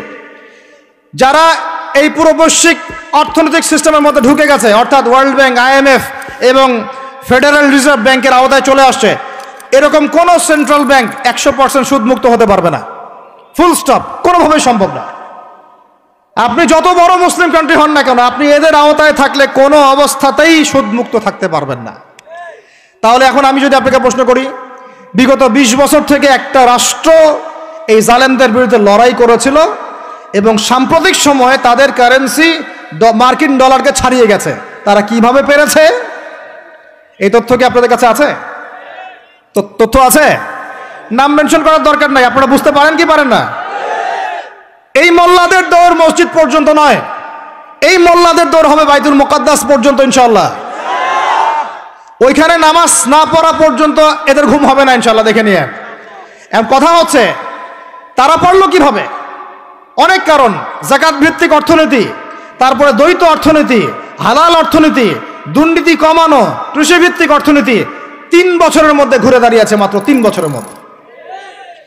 সারা বিশ্বের অর্থনীতি এখন সুদভিত্তিক। এখান থেকে ঘুরে দাঁড়াতে হলে আমরা অবশ্যই পারবো, কেন পারবো না? আমাদের প্রথম কাজ করতে হবে, সমস্ত দুর্নীতি বন্ধ করে ফেলতে হবে। 1 নাম্বার, যত কালো টাকা সব সাদা করে ফেলতে হবে, এবং যারা কালো টাকার সাথে সম্পৃক্ত সবগুলোকে ধরবেন, ভিতরে ঢুকাই ফেলবেন। একদম ওমরের শাসন, একদম ওমরের শাসন কায়েম করে ফেলতে হবে। আমরা সে জায়গায় যেতে চাচ্ছি না, আমরা বলছি আপনারাই সেই কাজ করেন। আমরা উদাত্ত আহ্বান জানাচ্ছি, যেই থাকে উপরে। আমরা দোয়া করতে সমস্যা আছে? আমরা সে জায়গায় জোর করে যেতে চাচ্ছি না, অন্তত আমার এই ইচ্ছা নাই। আর আমি কোনো পলিটিক্যাল দলের মানুষও না, জীবনে করিও নাই, করার ইচ্ছাও নাই। আমি আমার অনুরোধ, আমার আক্ষেপ, আমার আবদার হচ্ছে সমস্ত দুর্নীতিবাজদেরকে ধরবেন আর সাইজ করবেন। ওমর রাদিয়াল্লাহু তাআলা আনহুর মতো সে যদি দাড়িওয়ালাও হয়, টুপিওয়ালা হয়, পাগড়িওয়ালা হয়, জুব্বাওয়ালা হয়, ইমাম হয়, তবু তাকেও ধরবেন, কোনো সমস্যা নেই। সমস্ত কালো টাকাকে সাদা করে ফেলবেন, দেখবেন এমনি বাইতুল মালের সম্পদ বেড়ে গেছে, আলহামদুলিল্লাহ। দ্বিতীয় কাজ, যাকাত ভিত্তিক অর্থনৈতিক সিস্টেম চালু করা। বাংলাদেশে এমন প্রচুর মানুষ আছে যাদের একজনের যাকাতের টাকা দিয়ে একটা গ্রামের মানুষকে খাওয়ানো যাবে ইনশাআল্লাহ। এরা যাকাত দেয় না, এরা ট্যাক্সও দেয় না, সরকারকে করও দেয় না, যাকাতও দেয় না। এই ট্যাক্স ফাঁকি দেওয়া মানুষ, কর ফাঁকি দেওয়া মানুষ, এই জোচ্চরদেরকে ধরতে হবে, ধরে এদের কাছ থেকে যাকাত আদায় করতে হবে, বাধ্যতামূলক যাকাত আদায় করতে হবে। তারপরে দেখবেন আমরা বৈদেশিক ঋণের জন্য বসে থাকার কোনো প্রয়োজন হবে না, আমাদের টাকা দিয়ে আমরাই চলতে পারবো ইনশাআল্লাহ। 3 নাম্বার হচ্ছে দ্বৈত অর্থনীতি। ওরা কিন্তু একটা কারেন্সি চালায় নাই, একাধিক কারেন্সি চালিয়েছে। এটা অর্থনীতিবিদ যারা তারা বুঝবেন। একটা কারেন্সির অনেক দুর্বলতাও আছে, এগুলো নিয়ে আমি খোলামেলা কথা এই মাহফিল স্টেজে বলতে পারবো না। বসতে চাইলে বসেন আমার সাথে, অর্থনীতি নিয়ে বসতে চাইলে আমার সাথে বসেন, আমরা আলোচনা করি, কথা বলেন, আমাদেরকে মূল্যায়ন করেন, কথা শোনেন। ইউসুফ আলাইহিস সালাম বলেছিল না যে আমি বিশ্বস্ত, আমাকে দায়িত্ব দেন? আমি বলতে চাই, আমি বিশ্বস্ত, আমাকে দায়িত্ব দেন। আমাকে 5 বছর সময় দেন, পুরো দেশের শিক্ষা সিস্টেম চেঞ্জ করে দেবো ইনশাআল্লাহ। প্লে গ্রুপ থেকে প্লে গ্রুপ থেকে নিয়ে মাস্টার্স পর্যন্ত এমন শিক্ষানীতি প্রণয়ন করা সম্ভব যে আমাদের বাচ্চারা একদম প্লে থেকে মাস্টার্স পর্যন্ত বাংলা, ইংরেজি, অঙ্ক এবং জেনারেল সাবজেক্টগুলোর সাথে কোরআন হাদিসের একটা অপূর্ব সমন্বয়ে পড়াশোনা করবে ইনশাআল্লাহ। একা করে দিতে পারবো ইনশাআল্লাহ তাআলা। আমাকে এরকম 100 জন শিক্ষাবিদ দেন, 100 জন আলেম ওলামা দেন, একটা প্যানেল করে দেন, পুরো দেশের শিক্ষা চেঞ্জ করে দেওয়া যাবে ইনশাআল্লাহ। যাদেরকে রেখেছেন এদের মাথায় গোবর আছে, যাদেরকে রেখেছেন এদের মাথায় টাটকা গোবর আছে। বইপত্রগুলোর অবস্থা দেখেছেন? বইপত্রগুলো ঘাটাঘাটি করেছেন? সমকামিতা প্রমোট করছে আমাদের দেশের মধ্যে, ট্রান্সজেন্ডার প্রমোট করছে আমাদের দেশের মধ্যে। আমাদের বাচ্চা কাচ্চা, কচি কাঁচা বাচ্চাদেরকে শারীরিক শিক্ষার নামে যৌন শিক্ষা দিচ্ছে। এগুলো আমাদের মুসলমানদের শিক্ষা? এটা চলতে থাকলে দেখবেন অচিরেই কোনো মানুষ বাচ্চাদেরকে স্কুলে পাঠাবে না, এটা অরুচি ধরে যাবে। তখন কি হবে? কোটি কোটি স্কুল, কলেজ, বিশ্ববিদ্যালয়ে খা খা করে পড়ে থাকবে, কেউ পাঠাবে না ওখানে।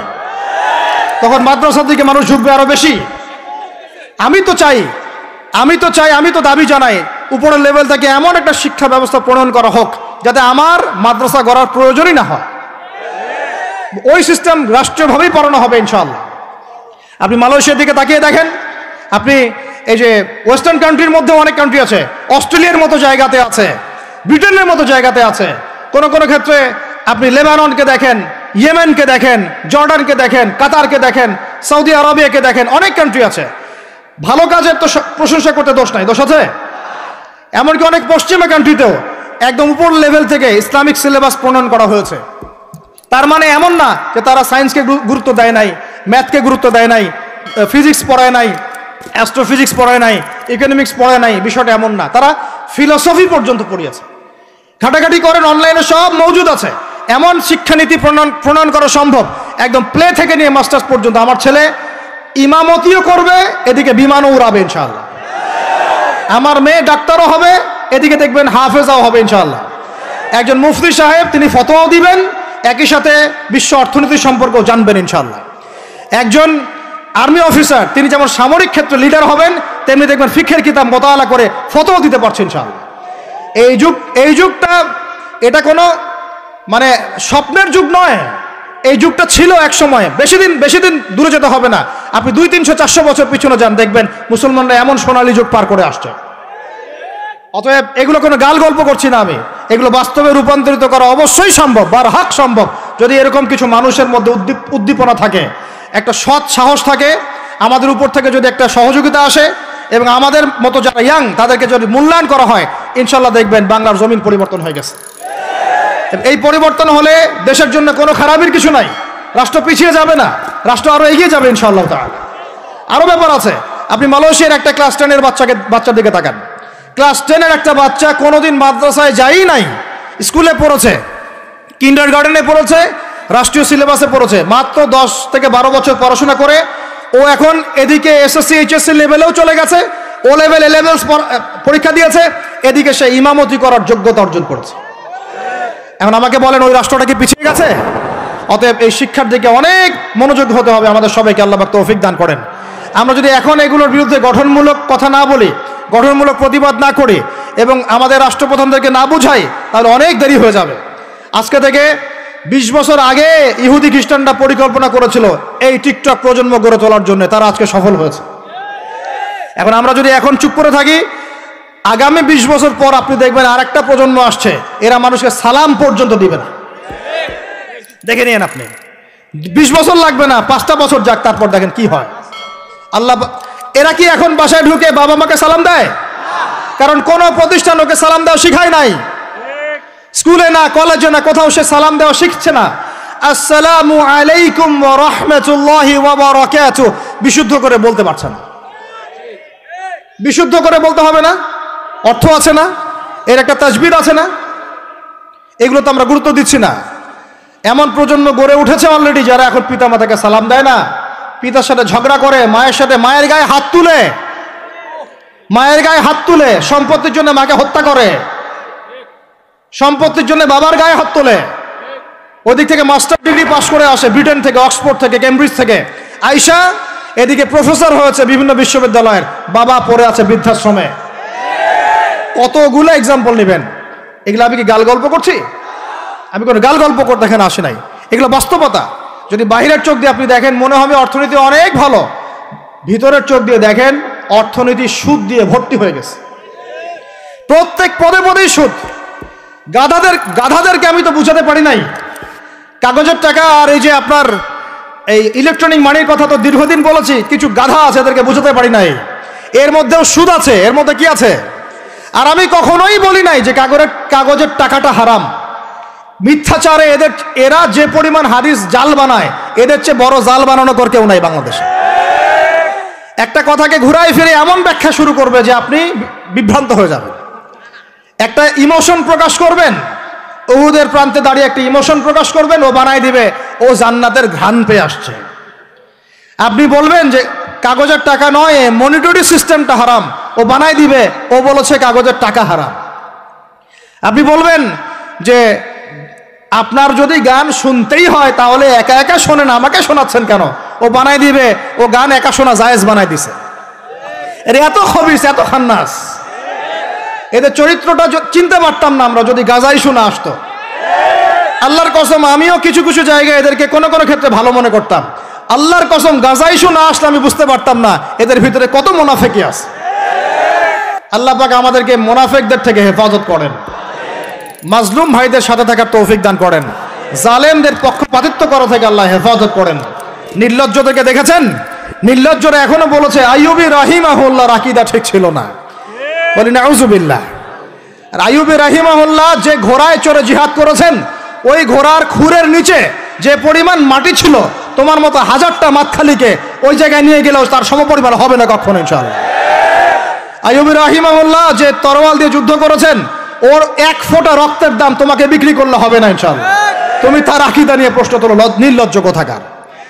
একজন বলেছে ফিলিস্তিনিরা মায়ের খাবে না কেন, ইহুদিদের সাথে থাকতে থাকতে নাকি ওদের মতোই হয়ে গেছে। নাউযুবিল্লাহ, আল্লাহ মাফ করেন, আল্লাহ হেফাজত করেন।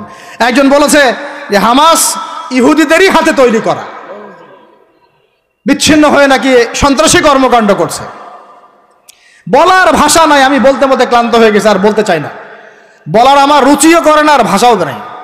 তবে এতটুকু আপনাদেরকে আমি আশ্বস্ত করতে চাই, ইনশাআল্লাহ তাআলা বাংলাদেশের হকপন্থী ওলামায়ে কেরামদের যে জামা আছে, কওমি কোরআনের ওলামায়ে কেরামদের যে হকপন্থী ওলামায়ে কেরামদের জামা আছে, প্রত্যেক বই, প্রত্যেক মেম্বার, প্রত্যেক আলোচনায় তারা আল আকসা ইস্যুটাকে জীবিত রাখবে ইনশাআল্লাহ।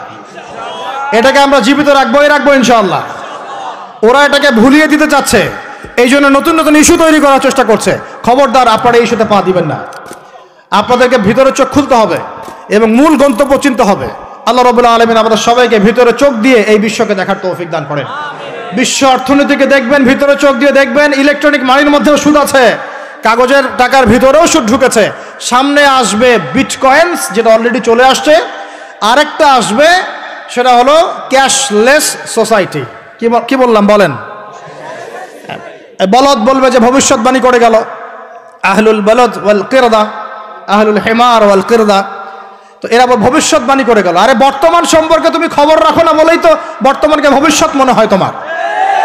এটা বহু কান্ট্রিতে অলরেডি চালু হয়ে গেছে। এই যে আমাদের অনেক ভাই ব্যবসা করে, তারা চায়না যায়, কোরিয়া যায়, উত্তর কোরিয়া, দক্ষিণ কোরিয়া যায়। ওরা দেখে আসতেছে চায়না চালু করে ফেলছে অলরেডি। ক্যাশলেস সোসাইটি মানে হচ্ছে আপনি আপনার মুদ্রাকে সংরক্ষণ করতে পারবেন না। আপনি দেখলেন খিদির আলাইহিস সালাম দেয়াল নির্মাণ করলেন, দেয়ালের নিচে কি ছিল? খাজানা ছিল। তাহলে দেয়ালের নিচে খাজানা তিনি সংরক্ষণ করলেন কেন? এতিম বালকরা যেন বড় হয়ে সেটা নিতে পারে। তাহলে আপনি চিন্তা করেন, ওই মুদ্রাটা কি ছিল? ইলেকট্রনিক মানি ছিল, যেটা তিনি সংরক্ষণ করলেন। ওই মুদ্রাটা কি কাগজের মুদ্রা ছিল, যেটা তিনি সংরক্ষণ করলেন? ওই মুদ্রাটাকে বিটকয়েন ছিল, যেটা তিনি সংরক্ষণ করলেন? তিনি সংরক্ষণ করেছেন হয় গোল্ড কয়েন অথবা রূপার মুদ্রা। কারণ এটার মূল্য কমে যাবে না। এরা 20 বছর পর বড় হলেও বাবারই সম্পত্তি ফেরত পাবে। এইটা হলো ইসলামিক কারেন্সি, যেটা বিশ্ব থেকে উঠিয়ে দিয়েছে এই IMF, ওয়ার্ল্ড ব্যাংক আর ইউনাইটেড স্টেট এবং এদের যে চালাপালাগুলো সব। আমরা এই বাস ওই সুর মিলাচ্ছি। ওরা কাগজের মুদ্রা দিয়ে সারা বিশ্বটাকে ডমিনেট করছে। তাও আবার এখানে আরো ব্যাপার আছে, কাগজের সব মুদ্রা আবার এক মানের না। একগুলো হচ্ছে হার্ড কারেন্সি, মানে শক্তিশালী কারেন্সি। একগুলো সফট কারেন্সি, মানে নরম কারেন্সি। বাংলাদেশের টাকা কোন কারেন্সি, হার্ড না সফট? এতটুকু তো জানেন। হার্ড কারেন্সি কি? মার্কিন ডলার, মানে মগের মূল্য। একটা কথা হচ্ছে না, মগের মূল্য। মগ কারা জানেন? ওই যে যারা রোহিঙ্গাদেরকে মেরেছিল, ওরা বলে মগ। আপনারা তো এগুলো জানেন না। ছোটবেলা আমাদের বাবা মারা ঘুম পাড়াতো না? খোকা ঘুমালো, পাড়া জুড়ালো, বর্গি এলো দেশে, মনে আছে? বুলবুলিতে ধান খেয়েছে, কি বলেন? তারপরে খাজনা দিব কিসে, মনে আছে? ধান ফুরালো, পান ফুরালো, কি জানি খাজনার উপায় কি? আর কটা দিন সবর করো নাকি রসুন। এখানে কি বোঝানো হয়েছে আপনি বুঝতে পারবেন না, তো ইতিহাস পড়তে হবে। খোকা ঘুমালো, পাড়া জুড়ালো, বর্গি এলো দেশে। বর্গি মানে এই যে মগদেরকে বোঝানো হয়েছে। ওরা উগ্র ছিল, যেখানে যাইতো এরকম মঙ্গলদের মতো ম্যাসাকার করতো, ফসল বিনষ্ট করতো, ট্যাক্স নিত, জুলুম করতো। ওইটা ভয় দেখানো হতো। ওই জন্য ওদের মূল্যক, ওদের এই যে আগ্রাসনটাকে বলা হয় মগের মূল্যক। মগের মূল্যকের ব্যাখ্যা বুঝলেন? এটা মগের মূল্য। ওরা এখন হার্ড কারেন্সি দিয়ে মগের মূল্যক। কিরকম? যে সারা বিশ্বের সফট কারেন্সিগুলো আমার কারেন্সি দিয়ে নির্ধারিত হবে।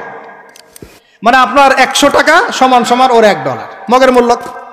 কেন আমার 1 টাকা সমান সমান তোমার $1 হতে পারে না? হতে পারে না? এটা করতে দিবে না। কারণ এটা করলে আপনার অর্থনৈতিক অবস্থা অনেক সমৃদ্ধ হয়ে যাবে এবং আপনি তাদের সমান হয়ে যাবেন। আপনি যে দামে তেল কিনবেন তাকেও সে দামে তেল কিনতে হবে। তো ওরা এটা ধরিয়ে দিল। শুধু তাই না, IMF এর মাধ্যমে, ফেডারেল রিজার্ভের মাধ্যমে, ওয়ার্ল্ড ব্যাংকের মাধ্যমে তারা এটাকে আমরা দ্বিতীয় বিশ্বযুদ্ধের পরের কথা বলছি আর কি। ওই সময় ব্রেটন উড কনফারেন্স হয়েছে, পরে দেখবেন। ব্রেটন উড কনফারেন্স হয়েছে, মার্কিন ডলারকে সারা বিশ্বের রুলিং মানে কারেন্সি হিসেবে ওরা নির্ধারণ করলো, মগের মূল্য। এবং প্রত্যেকটা কারেন্সি এর আন্ডারে নিয়ন্ত্রিত হবে এবং টাকার মান, অন্যান্য মুদ্রার মান বাড়বে কমবে এর ভিত্তিতে, আপনার প্রবৃদ্ধির ভিত্তিতে নয়। এবং তার হাতে নিয়ন্ত্রণ থেকে যাবে। যদি আপনি বেশি বাড়াবাড়ি করেন, আপনার টাকার মান তারা কমাই দেবে। কয়দিন আগে ইলেকশনের আগে একটা শব্দ শুনেছিলেন অনলাইনে, স্যাংশন দিতে চাই, স্যাংশন। মনে আছে? হ্যাঁ, মনে আছে? কি জিনিস বুঝছেন আপনারা? কিছু ওটা বুঝেন নাই। অর্থনৈতিক নিষেধাজ্ঞা কিভাবে দিতে পারে? আপনার টাকার মান তারা কমাই দিবে। তখন 1 কেজি পেঁয়াজের দাম হবে 500 টাকা, 1 কেজি রসুনের দাম হবে 1000 টাকা, 1 ব্যারেল তেলের দাম হয়ে যাবে দেখবেন 10,000 20,000 টাকা। কিচ্ছু করতে পারবেন না। তুরস্কের মতো কান্ট্রি যখন ঘুরে দাঁড়ানোর চেষ্টা করছিল, ওদের লিরার মান তারা বাড়িয়ে দিল একদম, ওটা তো মনে হয় 12,000 পর্যন্ত চলে গেছে। ইনফ্লেশন বলি আমরা এটাকে, মুদ্রাস্ফীতি, ওটা প্রায় 12,000% পর্যন্ত বেড়ে গিয়েছিল। বলি নাউজুবিল্লাহ। এগুলো জুলুম, অর্থনৈতিক জুলুম। বাইরের চোখ দিয়ে দেখলে মনে হবে সুন্দর চলছে সবকিছু, ভিতরের চোখ দিয়ে দেখা শিখলে বুঝবেন অর্থনৈতিক ক্ষেত্রে এই বিশ্বে এই জায়নিস্টরা, ইহুদি খ্রিস্টানরা সবচেয়ে বেশি জুলুম করেছে। আরো আছে, বলতে থাকলে সারা রাত যাবে। এরপরে তারা আরবদেরকে বুঝালো, ইয়া শেখ, আরবদেরকে বুঝালো, হাবিবি, ইয়া হাবিবি, কাছে আসেন, শোনেন, আমরা আপনাদের কাছে তেল আছে, আপনারা তো তেল বয়কট করে দিয়েছেন, আর তেল ছাড়া তো আমাদের যুদ্ধ বিমান ফ্লাই করছে না। তেল কাদেরকে দিয়েছে আল্লাহ পাক? মিডল ইস্টে আরবকে দিয়েছে, ঠিক আছে। এখন হাবিবিকে বলা হচ্ছে যে আপনারা তো তেল বয়কট করে দিলেন। এটা করেছিল বাদশাহ ফয়সাল, বলেন রাহিমাহুল্লাহ। উনি একজন সাহসী নেতা ছিলেন, এই জন্যই তাকে গুপ্ত হত্যা করা হয়েছে। সাহসী যারা, তাদেরকে গুপ্ত হত্যা করে এদের একটা সুন্নত, এটা মাথায় রাখবেন। খুব ট্যালেন্টেড একজন, দেখবেন খুব ট্যালেন্টেড একজন বিজ্ঞানী, দেখবেন হঠাৎ নাই, তাবাস করে মিসাইল এসে পড়ে গেল। এমন সূক্ষ্ম স্নাইপার দূর থেকে 12,000 কিলোমিটার দূর থেকে মেরে দিল, আপনার কলিজের মধ্যে এসে লেগে যাবে। এগুলো জেনে বুঝেই আমরা প্রতিদিন সকাল করি, সন্ধ্যা করি, আলহামদুলিল্লাহ।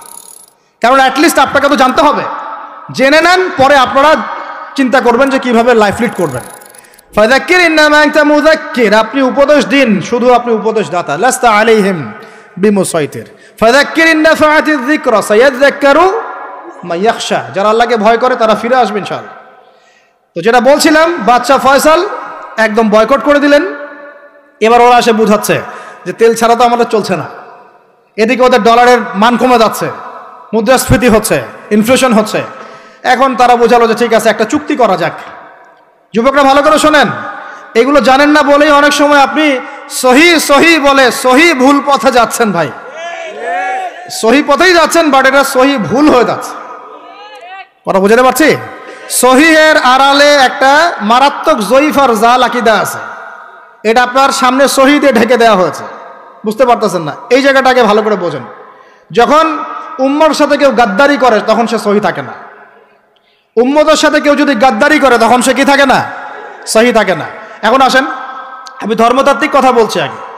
এখানে বাদশা ফয়সাল, তাকে কনভিন্স করা হলো, ঠিক আছে আমরা তেল কিনবো, আপনাদের কাছ থেকে কিনবো, আপনাদের গালফ কান্ট্রি যেগুলো আছে এদের কাছ থেকে কিনবো, তবে একটা শর্ত, আপনারা তেল বিক্রি করবেন শুধু মার্কিন ডলারে, অন্য কোনো কারেন্সিতে তেল বিক্রি করতে পারবেন না। বলেন নাউজুবিল্লাহ। আপনি বাংলাদেশ গভর্নমেন্ট যদি গিয়ে এক ব্রিফকেসের মধ্যে 1 কোটি টাকা নিয়ে যায়, বুঝেন কথা, বুঝতে পারতেছেন?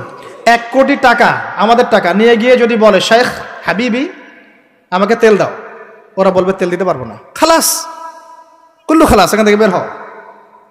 কথা বুঝতে পারেন নাই? 1 কোটি কি দিবেন? টাকা, তেল দিবে না। লিখে নেন, দিবে না। কিন্তু সেই 1 কোটি টাকাকে যদি আপনি ডলারে কনভার্ট করেন, ওটাকে ডলার দিয়ে কনভার্ট করেন, করে যদি বলেন হাবিবি তেল, তখন বলবে যে আসো তাআলিলাহি, তেল নিয়ে যাও, খালাস, কুল্লু খালাস। এটা বুঝতে পারছেন? তেল বিক্রি করব শুধুমাত্র ডলার দিয়ে, ডলার ছাড়া অন্য কোনো কারেন্সিতে তেল বিক্রি করতে পারবো না। এইটা পশ্চিমারা আরবদের সাথে একটা সন্ধি করলো আর কি, চুক্তি করলো। এই চুক্তির নাম হলো পেট্রো ডলার মনিটরি সিস্টেম। বুঝতে পারলাম? Petro dollar monetary system. এর বদৌলতে আরবের মরুভূমি হয়ে গেল এখন একদম অট্টালিকার প্রাসাদ। বোঝা যায়? মরুভূমিগুলো হয়ে গেল কি অট্টালিকার প্রাসাদ, আর বাকি পুরো মুসলিম উম্মার উপর দেখেন কি দুরবস্থা নেমে আসছে। শুধু তাই না, ওই ডলার হলো একদম লিডার, কারেন্সির লিডার। এখন ওই ডলার তেলের মান নির্ধারণ করবে, আপনি টাকা দিয়ে করতে পারবেন। সারা বিশ্বের সবচেয়ে বড় অর্থনৈতিক জুলুম হচ্ছে এই পেট্রো ডলার মনিটরি সিস্টেম। এর চেয়ে বড় কোনো জুলুম হয়নি অর্থনৈতিক জীবনে। এখন অনেক ওলামায়ে কেরাম আছেন আপনারা এখানে, আমি জানি উপস্থিত, আপনারা একটু ফিকহের কিতাবগুলো মোতালা করে আমাদেরকে একটা ফতোয়া দিয়েন যে এইরকম মনিটরি সিস্টেম প্রণয়ন করা জায়েজ না জায়েজ। এটা আপনারা ফতোয়া দিয়েন, আমি ফতোয়া দিতে পারবো। আমি অর্থনৈতিক ভাষায় বলতেছি, যে এই মনিটরিং সিস্টেমটা পুরো বিশ্ব জুলুম নিয়ে আসছে। এখন আদতে এখন শোনেন, এই অংশটুকু শোনেন, তারপরে আমি শেষের দিকে চলে আসতেছি। আদতে এতে পশ্চিমাদের লাভ কি হয়েছে শোনেন। আমার কাছে এই যে ডলার, এটা আমি ছাপাই আমার দেশে, আমার কারখানায়। আমার খরচ হচ্ছে কাগজ, আমার খরচ হচ্ছে মেশিন, আমার খরচ হচ্ছে কালি। বোঝা যায়? বোঝা যাচ্ছে? আচ্ছা, এখন সেটা আমি বানালাম, ছাপালাম, গিয়ে আমি আরবকে দিলাম, তেল দাও। ওরাই কাগজের টাকাটা নিল, নিয়ে রিজার্ভ করলো, করে মূল যে তেল, এই তেলটা মনে করেন তেল বা সোনা, তেল বা সোনা একই কথা, কারণ সোনার ফাংশন প্লে করছে এখন তেল। এখন তো যেহেতু গোল্ড দিনার নাই, দিরহাম নাই, এই তেলটা তারা নিল, নিয়ে ওদের দেশের আন্ডারগ্রাউন্ডে বাংকার আছে, গ্যালনকে গ্যালন তেল রিজার্ভ করতে থাকলো। এমনভাবে রিজার্ভ করতে থাকলো যে বিগত আগামী 30 বছর যদি বিশ্বে কোনো তেল নাও থাকে, ওরা চলতে পারবে, প্লেন উড়াইতে পারবে। ওদের মিলস বন্ধ হবে না, ফ্যাক্টরি বন্ধ হবে না, ওদের ইন্টারনেট সেকশন বন্ধ হবে না, বিদ্যুৎ বন্ধ হবে না, ওদের কোনো কিছুই বন্ধ হবে না, কোনো প্রযুক্তি বন্ধ হবে না। এত তেল তারা এখন রিজার্ভ করলো কি দিয়ে? ওর দেশে ছাপানো বিনামূল্যের ডলার দিয়ে। এবং সেই ডলারটা আমরা নিলাম, নিয়ে আমরা মাশাআল্লাহ অট্টালিকা নির্মাণ করলাম, আর মনে করলাম যে মাশাআল্লাহ আমি তো খুব ধনী হয়ে গেলাম, সমৃদ্ধি অর্জন করলাম। আদতে এখানে পশ্চিমাদের সবই লাভ। আমরা বলি না যা লাউ তাই কদু, আমরা বলি আম গেল সালাও গেল, তাই না? এখানে আমও তাদের, সালাও তাদের। আদতে আমাদের কিছু নাই। আপনারা হাসতেছেন, কিন্তু এইটা হচ্ছে সারা বিশ্বের সবচেয়ে বড় জুলুম। এখন আমরা তো থার্ড ওয়ার্ল্ডের কান্ট্রি, এটা হচ্ছে যারা বড় বড় ধনী রাষ্ট্র, ওদের অবস্থা হচ্ছে এই। আর আমরা যারা থার্ড ওয়ার্ল্ডের কান্ট্রি, উন্নত বিশ্বের দিকে এগিয়ে যাচ্ছে, আমরা যারা আস্তে আস্তে, যে পথে আমাদের দুর্নীতি বাধা, আমাদের এই যে নৈতিকতার অবক্ষয় বাধা, আমাদের মধ্যে আমানতহীনতা বাধা, এই বাধাগুলো আমাদেরকে আগাতে দিচ্ছে না। তা আমাদের অবস্থা কি হতে পারে তাহলে চিন্তা করেন। এখন আমরা এই জায়গায় আছি, এই জায়গায় বসে বসে আপনি মনে করছেন যে আপনি মাশাআল্লাহ খুব পাক্কা মুসল্লি, হালাল খাচ্ছেন, নামাজ পড়তেছেন, তাহাজ্জুদ গোজার, জান্নাত কিনে নিয়েছেন মাশাআল্লাহ। অথচ আপনার অর্থনীতি সুদভিত্তিক, এবং এই সুদভিত্তিক অর্থনীতির আন্ডারে থেকে কোনো বেসরকারি ব্যাংক পর্যন্ত 100% সুদমুক্ত সিস্টেম দিতে পারবে না। ফুল স্টপ, খালাস। আর এর উপরে আবার আছে ঘুষ, তার উপরে আবার আছে দুর্নীতি, তার উপরে আপনারা আবার মাপে কম দিচ্ছেন, তার উপরে আবার পণ্য মজুত করছেন, মার্কেটে ইচ্ছাকৃতভাবে প্রাইস বাড়ায় দিচ্ছেন, এই কাজগুলো করছেন। আমি শিক্ষিত একটা সমাজ পেয়েছি বলে কথাগুলো এভাবে মাহফিলে বললাম। এগুলো মাহফিলে কিন্তু আলোচনা হয় না। এগুলো কি মাহফিলে আলোচনা হয়? আমরা বিশ্বাস করি গাজীপুরের শহরের মানুষ, সব ঢাকার মানুষ, আপনারা সব বুঝেন, ইন্টেলেকচুয়াল অডিয়েন্স আছেন এখানে। এই কথাগুলো খোলামেলা বলার কারণেই ওদের দ্বারা পালিত কিছু তথাকথিত শায়েখ আমার উপর খুব ক্ষিপ্ত। এর আকীদা ঠিক নাই, এর মানহাজ ঠিক নাই, লেকচার শোনা যাবে না, ইত্যাদি ইত্যাদি। ঠিক আছে, আমারটা শোনার দরকার নাই, তোমাকে শুনতে কে বলছে? তোমার শোনার ইচ্ছা করে না, তুমি শুনিও না। যাদের শোনার ইচ্ছা তারা শুনবে ইনশাআল্লাহ। আর তোমার মতো কিছু মুনাফিক না শুনলে আমার কিছু যায়ও আসে না ইনশাআল্লাহ। মুমিনরা যারা, তারা শুনবে, বুঝবে, ইনশাআল্লাহ ওরাই প্রজন্ম করবে ইনশাআল্লাহ। আর আমাদের ভুল হতে পারে, ভুল হলে সেটা ওলামায়ে কেরাম সংশোধন করবেন। ওলামায়ে কেরাম যদি আমাদেরকে বলেন এটা ভুল হয়েছে, অবশ্যই মাথা পেতে নেব ইনশাআল্লাহ। আমরা আলেম ওলামার বাইরে নয়, ওলামায়ে মুহাক্কিকের বাইরে নয়।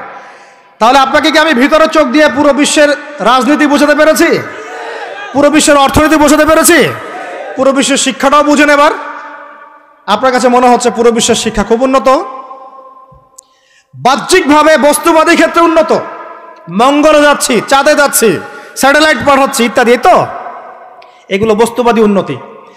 আদতে কি হচ্ছে দেখেন, নীতি নাই, শিক্ষা অর্জন করার পর নৈতিকতা নাই, চরিত্র নাই, সালাম কালাম নাই, ধর্মভীরুতা নাই, আমানতদারিতা নাই। একজন ডক্টর, সে মাশাআল্লাহ ডক্টর হয়েছে, হওয়ার পরে এখন সে দেখছি কসাই হয়ে গেল। তাহলে কোন শিক্ষাটার ঘাটতি হলো? নীতির, নৈতিকতার, ইসলামের ওই বুঝটা নাই, পরকালীন কনসেপ্ট নাই। একজন ইঞ্জিনিয়ার মাশাআল্লাহ, আপনি theta, sine theta, cos theta সব তো বুঝেন মাশাআল্লাহ। আপনি একজন আর্কিমিডিস থেকে শুরু করে পিথাগোরাস সব পড়ে ফেললেন, কিন্তু ইঞ্জিনিয়ার হয়েও তো আপনি চোর হলেন। তাহলে কোন শিক্ষার অভাব হলো বলেন?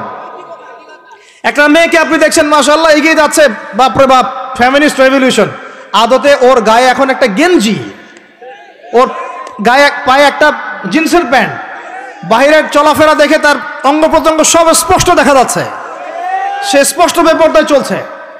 একটা ছেলেকে আপনি দেখছেন বাহির থেকে পড়ে আসলো, এসে এখানে ট্রান্সজেন্ডার হয়ে গেল, লিঙ্গ পরিবর্তন করতেছে। ছেলে পেলেকে দেখছেন এখানে ডিগ্রি অর্জন করেছে, কিন্তু মাদক ছাড়তে পারছে না, মেয়েদের সাথে জেনা ছাড়তে পারছে না, সমকামিতা ছাড়তে পারছে না। শিক্ষার সংজ্ঞাটাই বা আসলে কি? তাহলে সংজ্ঞাটা কি? এডুকেশনের সংজ্ঞাটা কি আমাকে বলেন? শিক্ষার মূল সংজ্ঞাটা কি? আমরা কি এই বিশ্বের মূল শিক্ষা ব্যবস্থা কি মুসলমানরা গড়ে দেয় নাই? একটা বই কিনেন বাসায় গিয়ে, যে এই বিশ্বের 1000 সেরা আবিষ্কার, ওখানে দেখবেন সবগুলো মুসলমানদের নাম আছে না নাই? আপনি যে ল্যাপটপ চালাচ্ছেন, অ্যালগোরিদম কে দিয়েছে? হিন্দু ভাইরা দিয়েছে? খ্রিস্টান ভাইরা দিয়েছে? আমি বোঝানোর জন্য ভাই বলছি, বৌদ্ধ ভাইরা দিয়েছে? ইহুদিরা দিয়েছে? এরা দেয় নাই। কারা দিয়েছে? মুসলিমরা দিয়েছে। আপনি যে মেডিকেল সায়েন্সের কথা বলছেন, মূল জিনিসটা কে দিয়েছে? মুসলিমরা দিয়েছে। রক্ত সংবহন তন্ত্র কারা আবিষ্কার করেছে? মুসলিমরা। আপনি জাবির ইবনে হাইয়ানকে ছাড়া আপনি কেমিস্ট্রি পড়াতে পারবেন না। ইবনে রুশদ, ইবনে সিনাকে ছাড়া আপনি মেডিকেল সায়েন্স আগাতে পারবেন না। আপনি ইবনে রুশদ ছাড়া এই যে আমরা পাটিগণিত, বীজগণিত, জ্যামিতি, ত্রিকোণমিতি, পরিমিতি করে আপনি করতে পারবেন না। আমরা তো জেনারেল লাইন পড়েছি, আমাদের সাথে বসেন, এগুলো হয়তো সবাই আপনাকে বোঝাতে পারবে না। মূল জ্যোতির্বিদ্যা যাচ্ছেন, আপনি অ্যাস্ট্রোনমিতে যাচ্ছেন, অনেক কিছু করছেন, আপনি মুসলিমদেরকে ছাড়া এক পা আগাতে পারবেন না। মূল ভিত্তিটা গড়ে দিয়েছে কারা? উমাইয়ারা, আব্বাসীয়রা, সেলজুকরা, উসমানীয়রা এবং 4 খলিফার সময়। এই সময়ে এই শিক্ষার মূল ভিত্তিটা দাঁড়িয়েছে। এই যে আমরা যে নাহু সরফের কিতাবগুলো পড়ি, আমাকে বলেন তো, নাহু সরফের কিতাব রাসূলের যুগে ছিল? বলেন, ছিল না। কোন খলিফার সময় থেকে এগুলো সারা বিশ্বে ছড়িয়ে গেল? নাম জানেন? আলী ইবনে আবি তালেব। কি নাম? আলী ইবনে আবি তালেব। আরবি ব্যাকরণের পুরো ভিত্তি দিয়ে দিয়েছেন তিনি, লুগা দিয়ে দিয়েছেন, কায়দাগুলো দিয়ে দিয়েছেন। এখন সারা বিশ্বের মানুষ আরবি পড়ছে, আরবি বুঝতে পারছে, ব্যাকরণ বুঝতে পারছে, কোরআন নিয়ে গবেষণা করতে পারছে। প্রত্যেকটা সেক্টর, ধর্মীয় অঙ্গন বলেন, অর্থনীতি বলেন, জ্যোতির্বিদ্যা বলেন, কেমিস্ট্রি, ফিজিক্স যাই বলেন, মুসলমানদের কাছে আগাতে পারবেন না। তাহলে আমরা যে যুগে ছিলাম সেইখানে কি ফিরে আসা যাবে না? সম্ভব না। তাহলে প্রয়োজন কিসের? প্রয়োজনটা হচ্ছে, আমি জেনারেল শিক্ষার বিরোধী নই, কোশ্চিনকালেও নয়। জেনারেল শিক্ষা থাকবে, ইংরেজির প্রয়োজন আছে, বাংলা অবশ্যই প্রয়োজন আছে, মুক্তিযুদ্ধ সংস্কৃতি আমরা জানবো, শিখবো, চেতনা ধারণ করব, সব ঠিক আছে। আমরা সমাজবিজ্ঞান পড়ব, দর্শন পড়ব, সায়েন্স পড়ব, আর্টস পড়ব, কমার্স পড়ব, সব ঠিক আছে ভাই। মেডিকেল সায়েন্স পড়েন, ইঞ্জিনিয়ারিং পড়েন, কিন্তু কোরআন বাদ দিয়ে নয়, হাদিস বাদ দিয়ে নয়, আকীদা বাদ দিয়ে নয়, সিরাত বাদ দিয়ে নয়, ফিকহ বাদ দিয়ে নয়। রাজি আছেন ইনশাআল্লাহ? এখন আমাকে বলেন, এর উপায় কি? এর আসল উপায় কি? এখন এটা কি আপনি চাইলেই প্রতিষ্ঠা করতে পারবেন? আমার ক্ষুদ্র জ্ঞানে আমার কাছে 3টা উপায় মনে হয়। কয়টা উপায় ভাই? এক নাম্বারটাই সবচেয়ে সেরা উপায় এবং সবচেয়ে কঠিন উপায় এবং একই সাথে সবচেয়ে ইফেক্টিভ উপায়। এটা যদি করা যায় তাহলে আর 2-3-এর প্রয়োজন হবে না। সেটা হলো, জাস্ট যদি আমাদের ঊর্ধ্বতন কর্তৃপক্ষ, আমাদের শিক্ষা মন্ত্রণালয়, আমাদের গভর্নমেন্ট, আমাদের প্রশাসন, আমাদের সরকার, তারা যদি একটা টেবিলে বসে ওলামায়ে কেরামদেরকে নিয়ে বসে, প্রতিভাবান ইয়াংদেরকে নিয়েও বসে, শিক্ষা নিয়ে যাদের অবদান আছে তাদেরকে নিয়ে বসে যদি একটা শিক্ষানীতি প্রণয়ন করে, যে না, আমাদের দেশটা মুসলিম কান্ট্রি, বেশিরভাগ মানুষই মুসলমান জনগণ, মুসলমান যুবক, মুসলমান যুবতী, মুসলমান শিশু কিশোর বেশিরভাগই মুসলিম, অ্যাজ এ ডেমোক্রেটিক সিস্টেম এখানে বেশিরভাগই মুসলিম। তাহলে তাদের স্বার্থ বিবেচনা করে আমরা একটা শিক্ষানীতি প্রণয়ন করি না কেন? একটা শিক্ষানীতি প্রণয়ন করি যেখানে প্লে গ্রুপ থেকে শুরু করে মাস্টার্স পর্যন্ত আমরা মাশাআল্লাহ 2টা শিক্ষাকে সমন্বয় করে দেব ইনশাআল্লাহ। এই সমন্বয়টা করলে আমার ছেলে, বললাম তো, 2 দিকেই ইনশাআল্লাহ এক্সপার্ট হবে। আমাদেরকে আলাদা করে কোনো প্রতিষ্ঠান খুলতেও হবে না। এটা কি করা যায় না? এটা যদি করা যায় তাহলে আমাদেরকে আলাদা করে কোনো মাদ্রাসাও খুলতে হচ্ছে না এখন, বরং যা আছে এটা দিয়ে যথেষ্ট, যা আছে এটা দিয়ে যথেষ্ট। আর সুন্দর নীতি থাকবে, সিলেবাস করে দেওয়া হবে, দেখবেন সবাই একই ভাষায় কথা বলছে, একই শিক্ষা শিক্ষিত হচ্ছে। একটা লেভেল পর্যন্ত অ্যাটলিস্ট মানুষ নৈতিক শিক্ষা পাবে, ইসলামী শিক্ষা পাবে। পরবর্তীতে গিয়ে ফ্যাকাল্টি আলাদা হয়ে যাবে, তারা কেউ ইঞ্জিনিয়ার, কেউ ডক্টর ইত্যাদি ইত্যাদি হতে পারে। এটা যদি আমাকে বলেন, আমাকে 5টা বছর সময় দেন, 5 বছর সময় দেন, যদি মূল্যায়ন করেন, আমি ইউসুফ আলাইহিস সালামের মতো বলতে বাধ্য হচ্ছি এখন, কারণ আমি এটা দেখে অনেক ব্যথিত হচ্ছি। কেউ বলুক না বলুক, আমি কোনো দলের পক্ষ থেকে বলছি না, কোনো মতের পক্ষ থেকে না, কোনো রাজনৈতিক ব্যক্তিবর্গের পক্ষ থেকেও নয়। আমি আমার ব্যক্তিগত ব্যক্তি স্বার্থের পক্ষ থেকে বলছি, আমাকে 5টা বছর সময় দেন, ইনশাল্লাহ এটা আমি গড়ে দিতে পারবো ইনশাল্লাহ। জাস্ট আমাকে একটা সমৃদ্ধ লাইব্রেরি দেন, বসার জায়গা দেন, কাজ করার জায়গা দেন, স্বাধীনতা দেন, ইনশাল্লাহ আমি করে দেই। তারপরে আপনারা চেক করেন, যদি মনে হয় হ্যাঁ দেয়া যায় তাহলে দেন, না হলে আমারটা ছুঁড়ে ফেলে দিন ইনশাল্লাহ। পরে প্রয়োজনে ওটা আমি একা একা আমার একটা ইউনিভার্সিটি বানাই, সেখানে পড়াবো ইনশাল্লাহ। এটা 1 নাম্বার অপশন। 2, যদি এটা না করা হয়, আর এটা না করার সম্ভাবনাও আছে, কারণ আমি বলছি পুরো বিশ্ব আমরা নিয়ন্ত্রণ করি না, আমরা নিয়ন্ত্রিত। আমরা কি নিয়ন্ত্রিত? তারপরে দ্বিতীয় অপশন হচ্ছে, যতগুলো শিক্ষা প্রতিষ্ঠান এখন আছে, স্কুল হোক আর মাদ্রাসা হোক, এগুলোতে আপনারা সিলেবাসের মধ্যে একটু সমন্বয় নিয়ে আসার চেষ্টা করেন। সিলেবাস একটা আছে, ঠিক আছে, বুঝলাম, একটু সমন্বয় আনার চেষ্টা করেন। সমন্বয় করে অ্যাটলিস্ট বাংলা ইংরেজির সাথে আরবিটাকে মিক্স করার চেষ্টা করেন। আমার ছেলে কোরআন শিখলে কোনো সমস্যা নাই, সে বিপদগামী হবে না, সে গোমরা হবে না, সে কখনো জঙ্গি সন্ত্রাসী হয়ে যাবে না ইনশাআল্লাহ, বরং সে এই দেশের একজন সম্পদ হবে ইনশাআল্লাহ, ইনশাআল্লাহ তাআলা। তো এত ভয় কিসের? কোরআনকে এত ভয় কেন করেন? নবীর সুন্নতকে এত ভয় করেন কেন? সমস্যাটা হচ্ছে কোরআন হাদিসের সঠিক ব্যাখ্যাটা না প্রচার করার কারণে কোনো কোনো ক্ষেত্রে মানুষ উগ্র হয়ে যাচ্ছে, এটা সত্য। কিন্তু আমরা সেই উগ্রতা ছড়াতে চাই না, আমরা কোনো বিচ্ছিন্ন জনগোষ্ঠী নই, আর আমাদের কোনো গোপন কোনো এজেন্ডাও নাই।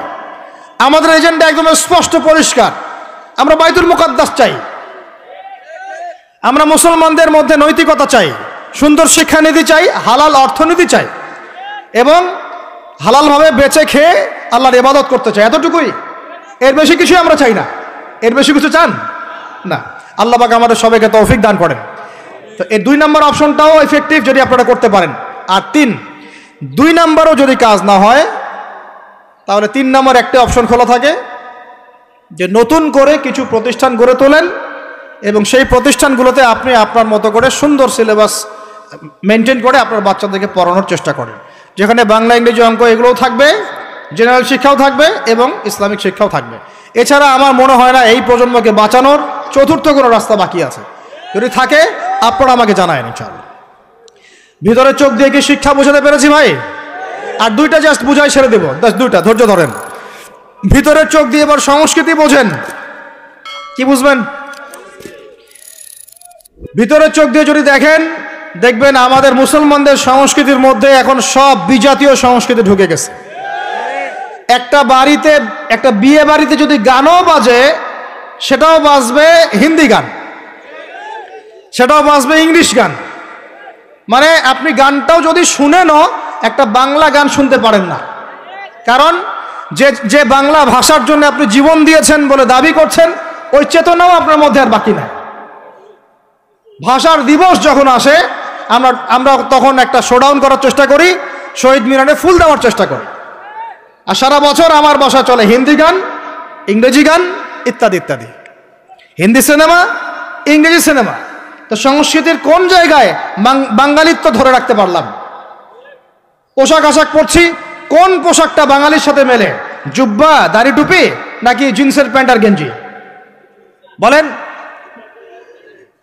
শেরে বাংলা একে ফজলুল হকের দিকে তাকান, মৌলানা ভাসানের দিকে তাকান। সংস্কৃতি কি ছিল আমাদের? আমাদের বাপদাদাদের যুগটা চলে যান, ওই ফজরের আগে তারা ঘুম থেকে উঠতেন, আসসালাতু খায়রুম মিনান নাওম, কানে গেলে ঘুম থেকে উঠে যাইতেন, নামাজ পড়তেন, বাংলার ঘরে ঘরে কোরআন তেলাওয়াত শোনা যাইতো। এখন কি শোনা যায়? ফজরে পুরা ঘুম। প্রথম কাতারে আপনি যে কটা মানুষকে পাবেন, তার মধ্যে 90% দাড়ি পাকা। যুবকদেরকে আপনি পাবেন না। এরা ঘুমাচ্ছে রাত 3টায় 4টায়, এবং 3-4টা পর্যন্ত এরা ফেসবুক, ইউটিউব, টিকটক এবং মেয়েদের সাথে হারাম অ্যাফেয়ার্স। এই ছেলেরা কি আদতে বাঙালি? এরা কি বাঙালি?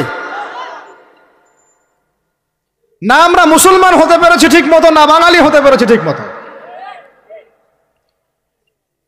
যখন ইংরেজ বিরোধী বিদ্রোহ চলছিল না, তখন বাঙালিরাও কবিতা লিখেছিল হিন্দিতে। আপনারা তো এগুলো হিস্ট্রি পড়েনও না। তখন তারা বলতেন, একটা স্লোগান দিতেন, সরফরোশে কি তামান্না আব হামারে দিল মে হ্যায়, দেখনা হ্যায় জোর কিতনা বাজুয়ে কাতিল মে হ্যায়। বুঝেন না এই কথা? আমাদের মনের মধ্যে এখন সরফরোশি কি তামান্না, স্বাধীনতার চেতনা আমাদের মনের মধ্যে এসেছে। দেখার বাকি আছে জালেমের বাহুতে কত শক্তি আছে। আপনারা এখন কাজী নজরুল ইসলামের কবিতা পড়েন না? এক ভাই কবিতা আবৃত্তি করেছিলেন এখানে, খুব সুন্দর হয়েছে, মাশাআল্লাহ মাশাআল্লাহ। এগুলোর চর্চা কোথায়? সংস্কৃতি নিয়ে যে আমরা এত বড়াই করি, বলেন বাঙালির সংস্কৃতির চর্চা কোথায়? কাজী নজরুল ইসলামের কবিতা আমরা আমাদের পাঠ্যপুস্তকে পড়েছি। ওমর রাদিয়াল্লাহু আনহুকে নিয়ে কবিতা ছিল, মনে আছে? মনে নেই, ভুলে গেছেন? আমরা পড়েছি, মনে নেই আপনাদের? আস্তাগফিরুল্লাহ। উমর ইবনুল খাত্তাব আমিরুল মুমিনিন, তোমার কি জানি, তোমার স্মৃতি আজানের ধ্বনি না, জানে না মুয়াজ্জিন। আমি ভুলে গেছি, অনেকদিন আগে পড়াইগুলো, আমি চর্চা এখন করি না। তো মুয়াজ্জিন জানে না যে হে আমিরুল মুমিনিন, তোমার স্মৃতিতেই এই আজান দেয়া হচ্ছে, মানে আমিরুল মুমিনিনের যে স্বপ্ন, এখান থেকে কিন্তু আজানের ইয়াটা আসছে। আর যায়েদ ইবনে সাবিত রাদিয়াল্লাহু আনহু স্বপ্ন থেকে তিনি হেঁটে যাচ্ছেন, একবার উটের পিঠে ভৃত্যকে বসালেন আর ভৃত্যকে নামালেন, তিনি উঠলেন, উনি নামলেন, ভৃত্যকে উঠালেন, এভাবে পায়ে হেঁটে হেঁটে বাইতুল মুকাদ্দাস পর্যন্ত গেলেন। জানেন না আপনারা এগুলো ঘটনা? কোথায় এগুলো, কোথায় এখন বলেন? আছে পাঠ্যপুস্তকে? ঢাক, ঢোল, ডুগি, তবলা, কি শুরু করেছেন আপনারা? আসলে আসলে বাঙালি সংস্কৃতি বলতে কি বোঝাচ্ছেন? আহমেদ সফার নাম শুনেছেন? তাকে ছাড়া আপনি বাঙালি সংস্কৃতি কোথায় পাবেন? এই বাঙালি সংস্কৃতির ভিতরে এই যে ওলামায়ে কেরামের অবদান, এটা আপনি কিভাবে অস্বীকার করছেন? আমরা এখন পড়ে আছি কয়েকটা বিষয় নিয়ে। দেখেন, গান বাজনা, ঢাকঢোল, ডুগি, তবলা এবং এমন কিছু সংস্কৃতির নামে কাজ যেগুলোর মধ্যে শিরক আছে অথবা বেদাত আছে অথবা কুফর। আপনি রাস্তায় হাঁটছেন বানরের মূর্তি নিয়ে, বানরের সাথে আপনার কি সম্পর্ক? বানরের সাথে বাঙালি সংস্কৃতির কি সম্পর্ক? আমরা কি বানর থেকে আসছি? তাহলে বানরের মূর্তি আমি হাটে নিয়ে হাঁটবো কেন? বানর থেকে আসছে কারা? ওই যে শনিবারে যারা মাছ ধরতে নিষেধ করা হয়েছিল, তারপরে মাছ ধরেছে, আল্লাহ পাক বলছেন ওদেরকে বানর বানিয়ে দিয়েছে।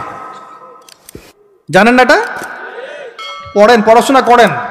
পড়াশোনা না করলে আমার সব কথা বুঝতে পারবেন না হয়তোবা। যদি বুঝতে না পারেন আরো একবার লেকচার শুনেন, রিপিটেড শুনেন, তারপরে আবার চেক করেন, ক্রস চেক করেন। একটা প্রজন্মকে আল্লাহ বানর বানিয়ে দিয়েছিলেন, কোরআনে দলিল আছে। আমরা কি সেই প্রজন্ম? তাহলে বানরের মূর্তি নিয়ে রাস্তায় হাঁটবো কেন? কেন আপনি পেঁচার সাথে আপনার কি সম্পর্ক? পেঁচা কি আমার ভাগ্যের প্রতীক? হাত থেকে যদি কিছু পড়ে যায়, আমাদের অনেকে বলে যে একটু বসে যান, অমঙ্গল হতে পারে। চিরুনি পড়ে গেলে বলে যে মেহমান আসতে পারে।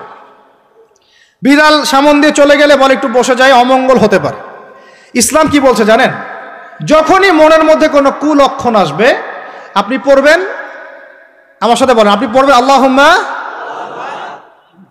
লা খায়রা ইল্লা খায়রুক ওয়ালা আল্লাহুম্মা লা তায়রা ইল্লা তায়রুক ওয়ালা খায়রা ইল্লা খায়রুক ওয়ালা ইলাহা গায়রুক। মানে আল্লাহ আপনার দেয়া কল্যাণ ছাড়া কোনো কল্যাণ নাই, আপনার দেয়া অকল্যাণ ছাড়া কোনো অকল্যাণও নাই, আপনি ছাড়া কোনো ইলাহ নাই। এই হলো মুসলমানের আকীদা। তো এখানে পেঁচার সাথে আপনার সংস্কৃতি কি সম্পর্ক? পেঁচা অমঙ্গলের লক্ষণ? এগুলো কি শুরু করেছি আমরা? যে কোনো একটা বিষয় নিয়ে যদি আলোচনা করতে চান, আসেন, বসেন, আমরা বসি, আলোচনা করি, সমাধানের পথ খুঁজি, প্রতিভাকে মূল্যায়ন করেন। ইউসুফ আলাইহিস সালাম বলেছিলেন যে আমি বিশ্বস্ত আস্থাভাজন, আমাকে এই খাজানার দায়িত্ব দেন। কে বলেছিল? ইউসুফ আলাইহিস সালাম। কখনো কখনো দায়িত্ব চেয়ে নেওয়া জায়েজ, যখন দেখবেন দায়িত্ব নেয়ার যোগ্য কোনো মানুষ নাই। কিন্তু যে পদ্ধতিতে এখন মানুষ দায়িত্ব চাচ্ছে, ওই পদ্ধতি তো ইসলাম সমর্থন করছে না। এখানে আপনি একজন ট্রান্সজেন্ডারকে দেখছেন মানুষের ঘরে ঘরে গিয়ে ভোট চাচ্ছে, একজন হিজড়াকে দেখছেন মানুষের ঘরে ঘরে গিয়ে ভোট চাচ্ছে, নারী থেকে পুরুষ হচ্ছে, পুরুষ থেকে নারী হচ্ছে। তাও আবার ভাই ওইদিকেই নিজেরও লজ্জা লাগতেছে, কারণ আমি আবার উত্তরবঙ্গের মানুষ। তো এখন কথা হচ্ছে যে এইটা তো সিস্টেম না, প্রতিভাকে মূল্যায়ন করতে হবে। আপনাদেরকে আল্লাহ পাক তৌফিক দান করেন। বলেন আমিন। এখন কথা হচ্ছে সংস্কৃতি যদি আপনি ভিতরে চোখ দিয়ে দেখেন, দেখবেন টপ টু বটম আপনি ইহুদি খ্রিস্টানদের সংস্কৃতি ফলো করছেন। আপনার খাওয়া, আপনার রুচি, আপনার অভ্যাস, আপনার পছন্দ, আপনার বিয়ের অনুষ্ঠান, আপনার জন্মদিন, আপনার মায়ের ওই কি বার্ষিকী, বাবার ওই বার্ষিকী, যা যা করতেছেন সব কিছু কার অনুসরণ করতেছেন আপনারা? ইহুদি খ্রিস্টানদের। একটা ভবন উদ্বোধন করবেন, খুচুত করে একটা ফিতা কাটলেন, কাইটটা মাশাআল্লাহ পায়রা আপনি উড়াই দিলেন, তো এই পাখি কি আমার কল্যাণ নিয়ে আসবে? হ্যাঁ, এই পায়রা আমার কল্যাণ নিয়ে আসতে পারে? ওইখানে দাঁড়ায় 2 রাকাত নামাজ তো পড়তে পারতেন, পরে আল্লাহর কাছে দোয়া করতে পারতেন, আল্লাহ আমি এই কাজটা শুরু করলাম, আল্লাহ তুমি বরকত দান করো। আমার সংস্কৃতি। একটা দোকান করেছেন, বাড়ি করেছেন, শুরুতেই আপনি ডিজে পার্টি দিলেন, ডিজে পার্টি, সুবহানাল্লাহ। সূরা বাকারার তেলাওয়াত তো দিলেন না। তাহলে পুরো বিশ্বের প্রত্যেকটা ডিপার্টমেন্ট, মূল জায়গাগুলো আমরা এখন নিয়ন্ত্রিত হচ্ছি, এবং ভিতরে চোখ দিয়ে যদি দেখি আমরা আমাদের শেকড় থেকে দূরে সরে গেছি। ভাই আল্লাহ পাক আমাদের সবাইকে বোঝার তৌফিক দান করেন। কথা বললে অনেক কথা বলতে পারতাম, আজকে আর বলতেছি না, শেষ করে দিই। আরেকটা পয়েন্ট বলবো, খালি লাস্ট পয়েন্ট, সেটা হচ্ছে ধর্মীয় অঙ্গনে। শেষ পয়েন্টটা কি ভাই? প্রথম পয়েন্টটা মনে আছে? ভিতরে চোখ দিয়ে দেখবেন পুরো বিশ্বের ভূ রাজনীতি, ভিতরে চোখ দিয়ে দেখবেন পুরো বিশ্বের অর্থনীতি, ভিতরে চোখ দিয়ে দেখবেন পুরো বিশ্বের কি শিক্ষানীতি, ভিতরে চোখ দিয়ে দেখবেন পুরো বিশ্বের সংস্কৃতি। সারা দেশে খ্রিস্টান মিশনারিদের তৎপরতা বেড়েছে। এই জন্য আমাদেরকে তুলনামূলক ধর্মতত্ত্ব পড়তে হবে, ওদের সাথে আমাদেরকে বাহাস করতে হবে, এই ভাইদেরকে ফিরিয়ে আনতে হবে। অনেকে টাকার কারণে উত্তরবঙ্গের দিকে, দক্ষিণবঙ্গে আপনার পাহাড়ি এলাকার দিকে এগুলোর তৎপরতা প্রচুর বেড়ে গেছে। আমরা তো মাশাআল্লাহ মিলাদ আর জিলাপি আর খোরমা আর কিয়াম নিয়ে দাঁড়িয়ে আছে। ভিতরে যে ইসলাম কোথায় চলে যাচ্ছে আমরা তো জানি না। আল্লাহ পাক আমাদেরকে বোঝার তৌফিক দান করেন। আরো বেড়েছে, ওই যে একটু আগে আপনারা আলোচনা করছিলেন কাদিয়ানি মতবাদ, এটা বাড়ছে, সুদী এনজিওর মতবাদ বাড়ছে। একজন আলেম বলেছিলেন বাংলাদেশের, যেদিন বাংলাদেশের 50% মানুষ খ্রিস্টান হয়ে যাবে, শিয়া হয়ে যাবে, কাদিয়ানি হয়ে যাবে, ওই দিন আপনাদের হুঁশ ফিরবে। আল্লাহ পাক আমাদেরকে ওই দিন আসার আগেই হুঁশে আসার তৌফিক দান করেন। সব ইখতিলাফি বিষয়গুলো ভুলে যান, মুমিনদের সাথে থাকেন, ওলামায়ে কেরামের জামাতের সাথে থাকেন, ছোটখাটো বিষয় নিয়ে তর্ক করা বন্ধ করেন, ইস্যু পাগল হওয়া বন্ধ করেন, ডিভাইস আসক্তি বন্ধ করেন, এই শোডাউনগুলো বন্ধ করেন, মূল জায়গাগুলোয় কাজ করেন। সালাত, তাহাজ্জুদ, হালাল রিজিক, আদর্শ পরিবার গঠন, ঠিক আছে, দাওয়াতের মেহনত, সৎ কাজে আদেশ, অসৎ কাজে নিষেধ, এগুলোতে মনোযোগী হন। আল্লাহ পাক ইনশাআল্লাহ আমাদেরকে তৌফিক দান করবেন ইনশাআল্লাহ। কারণ আল্লাহ ওয়াদা করেছেন, ইন তানসুরুল্লাহ ইয়ানসুরুকুম, তোমরা আল্লাহকে সাহায্য করো, আল্লাহ তোমাদেরকে সাহায্য করবে ইনশাআল্লাহ। কিন্তু ওয়াইন তাতাওয়াল্লাহ, তোমরা যদি সাহায্য না করে মুখ ফিরে চলে যাও, তাহলে ইয়াস্তাবদিল কওমান গায়রাকুম, আল্লাহ পাক অন্য কওমকে তোমাদের জায়গায় নিয়ে আসবেন, তোমাদেরকে সরাই দিবেন। সুম্মা লা ইয়াকুনু আমসালাকুম, তারা তোমাদের মতো অপদার্থ হবে না। নাউযুবিল্লাহ। আমরা চাই আল্লাহ যেন আমাদেরকে সরিয়ে না দিয়ে আমাদের দ্বারাই খেদমত নেন। আল্লাহ পাক কবুল করেন। আমাদের এই পুরো প্রজন্মটাকে আল্লাহ পাক তওবা করে ফিরে আসার তৌফিক দান করেন। বিশ্বের বুকে ওমর রাদিয়াল্লাহু আনহুর সময় আমরা যেমন মাথা উঁচু করে বাঁচতাম, ওইভাবে বাঁচার তৌফিক দান করেন। এমন একটা জায়গায় পুরো জাতিকে নিয়ে যাওয়ার তৌফিক দান করেন যেন আমাদের ভয়ে ওরা থরথর করে কাঁপা শুরু করেন ইনশাআল্লাহ।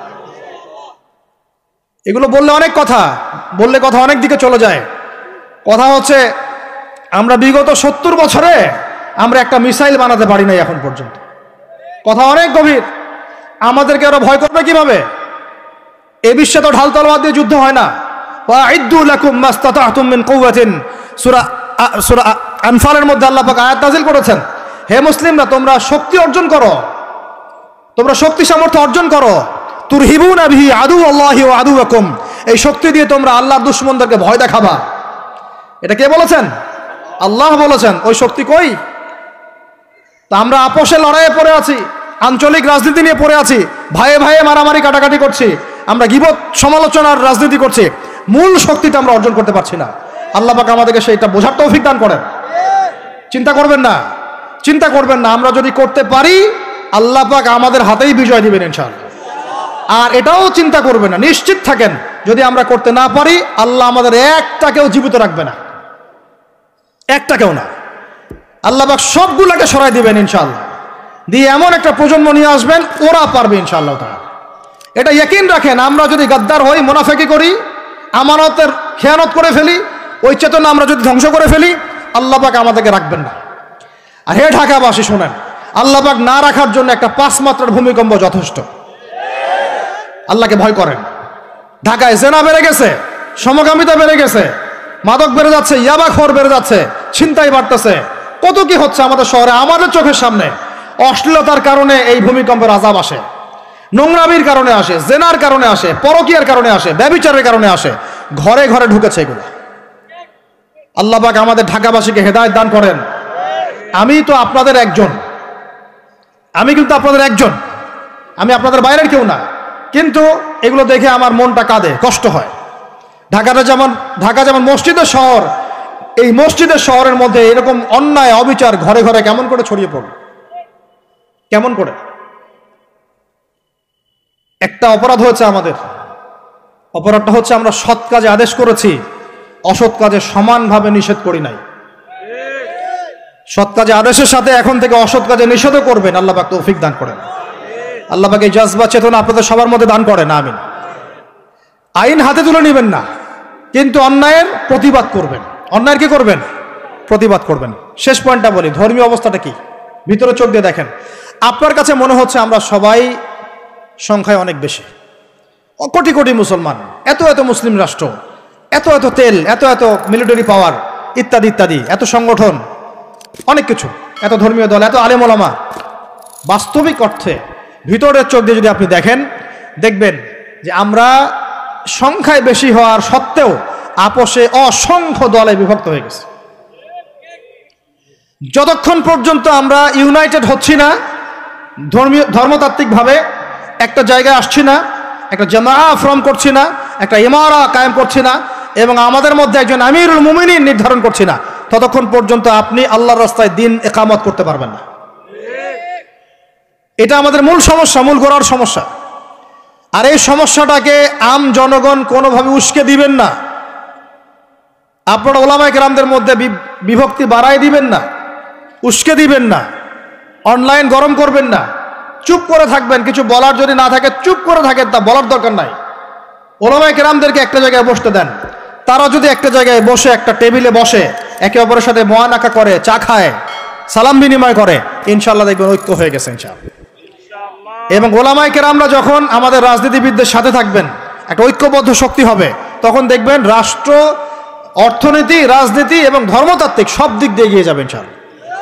এই জিনিসটার ঘাটতি আছে আমাদের মধ্যে। আমরা অনেক সময় মনে করি ও পলিটিশিয়ানের সাথে আমার চলার দরকার নেই, ও তাগুত, ও কাফের, ও মুশরিক, ও এটা ওইটা।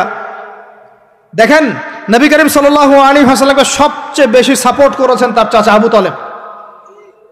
আবু তালেব মুসলমান হননি শেষ পর্যন্ত, তার বাসাতে তিনি থেকেছেন, বড় হয়েছেন, ব্যবসা করেছেন, চাচাকে কালিমা পড়াতে পারেন নাই, দ্বীনের পথে আনতে পারেন নাই। তাই বলে কি তিনি চাচার সঙ্গ ছেড়ে দিয়েছিলেন? আমরা সবাই নিজেকে আলাদা বিভক্ত মনে করি। নসিহতের মধ্য দিয়ে, সদুপদেশের মধ্য দিয়ে, একটা ভ্রাতৃত্বের বন্ধনের মধ্য দিয়ে। সবাই তো আর খারাপ পারে ভাই, সবাই কি খারাপ? এখানে অনেক অসংখ্য ভালো মানুষ আছেন, প্রত্যেকটা সেক্টরে আছে। আপনার আমার চেয়ে বেশি ইমানদার আছে, আপনি জানেন না। প্রত্যেক ডিপার্টমেন্টে আপনার আমার চেয়ে বড় বড় ইমানদাররা আছে, কিন্তু পরিবেশ পরিস্থিতির কারণে হয়তোবা তারা তাদের ইমানটাকে জাহির করতে পারছে না। আমরা উগ্র হব না, তাদের প্রতি আমরা নসিহত করব, নরম হব, সবর করব, দাওয়াত দিব, এবং তাদেরকেও আমরা আমাদের একটা প্ল্যাটফর্মে আনার চেষ্টা করবো ইনশাআল্লাহ। এভাবে যখন আস্তে আস্তে মেহনতগুলো বাড়তে থাকবে, 10টা বছর দেখেন, 10টা বছর পরে দেখবেন চিত্র পাল্টে গেছে ইনশাআল্লাহ। তবে এই দায়িত্বটা কোনো বক্তার একার নয়, কোনো আলেমের একার নয়, কোনো এমপি সাহেবের একার নয়, মন্ত্রী সাহেবের একার নয়, কোনো সরকার প্রধানের একার নয়। এখানে আপনার আমার সবার ভূমিকা আছে।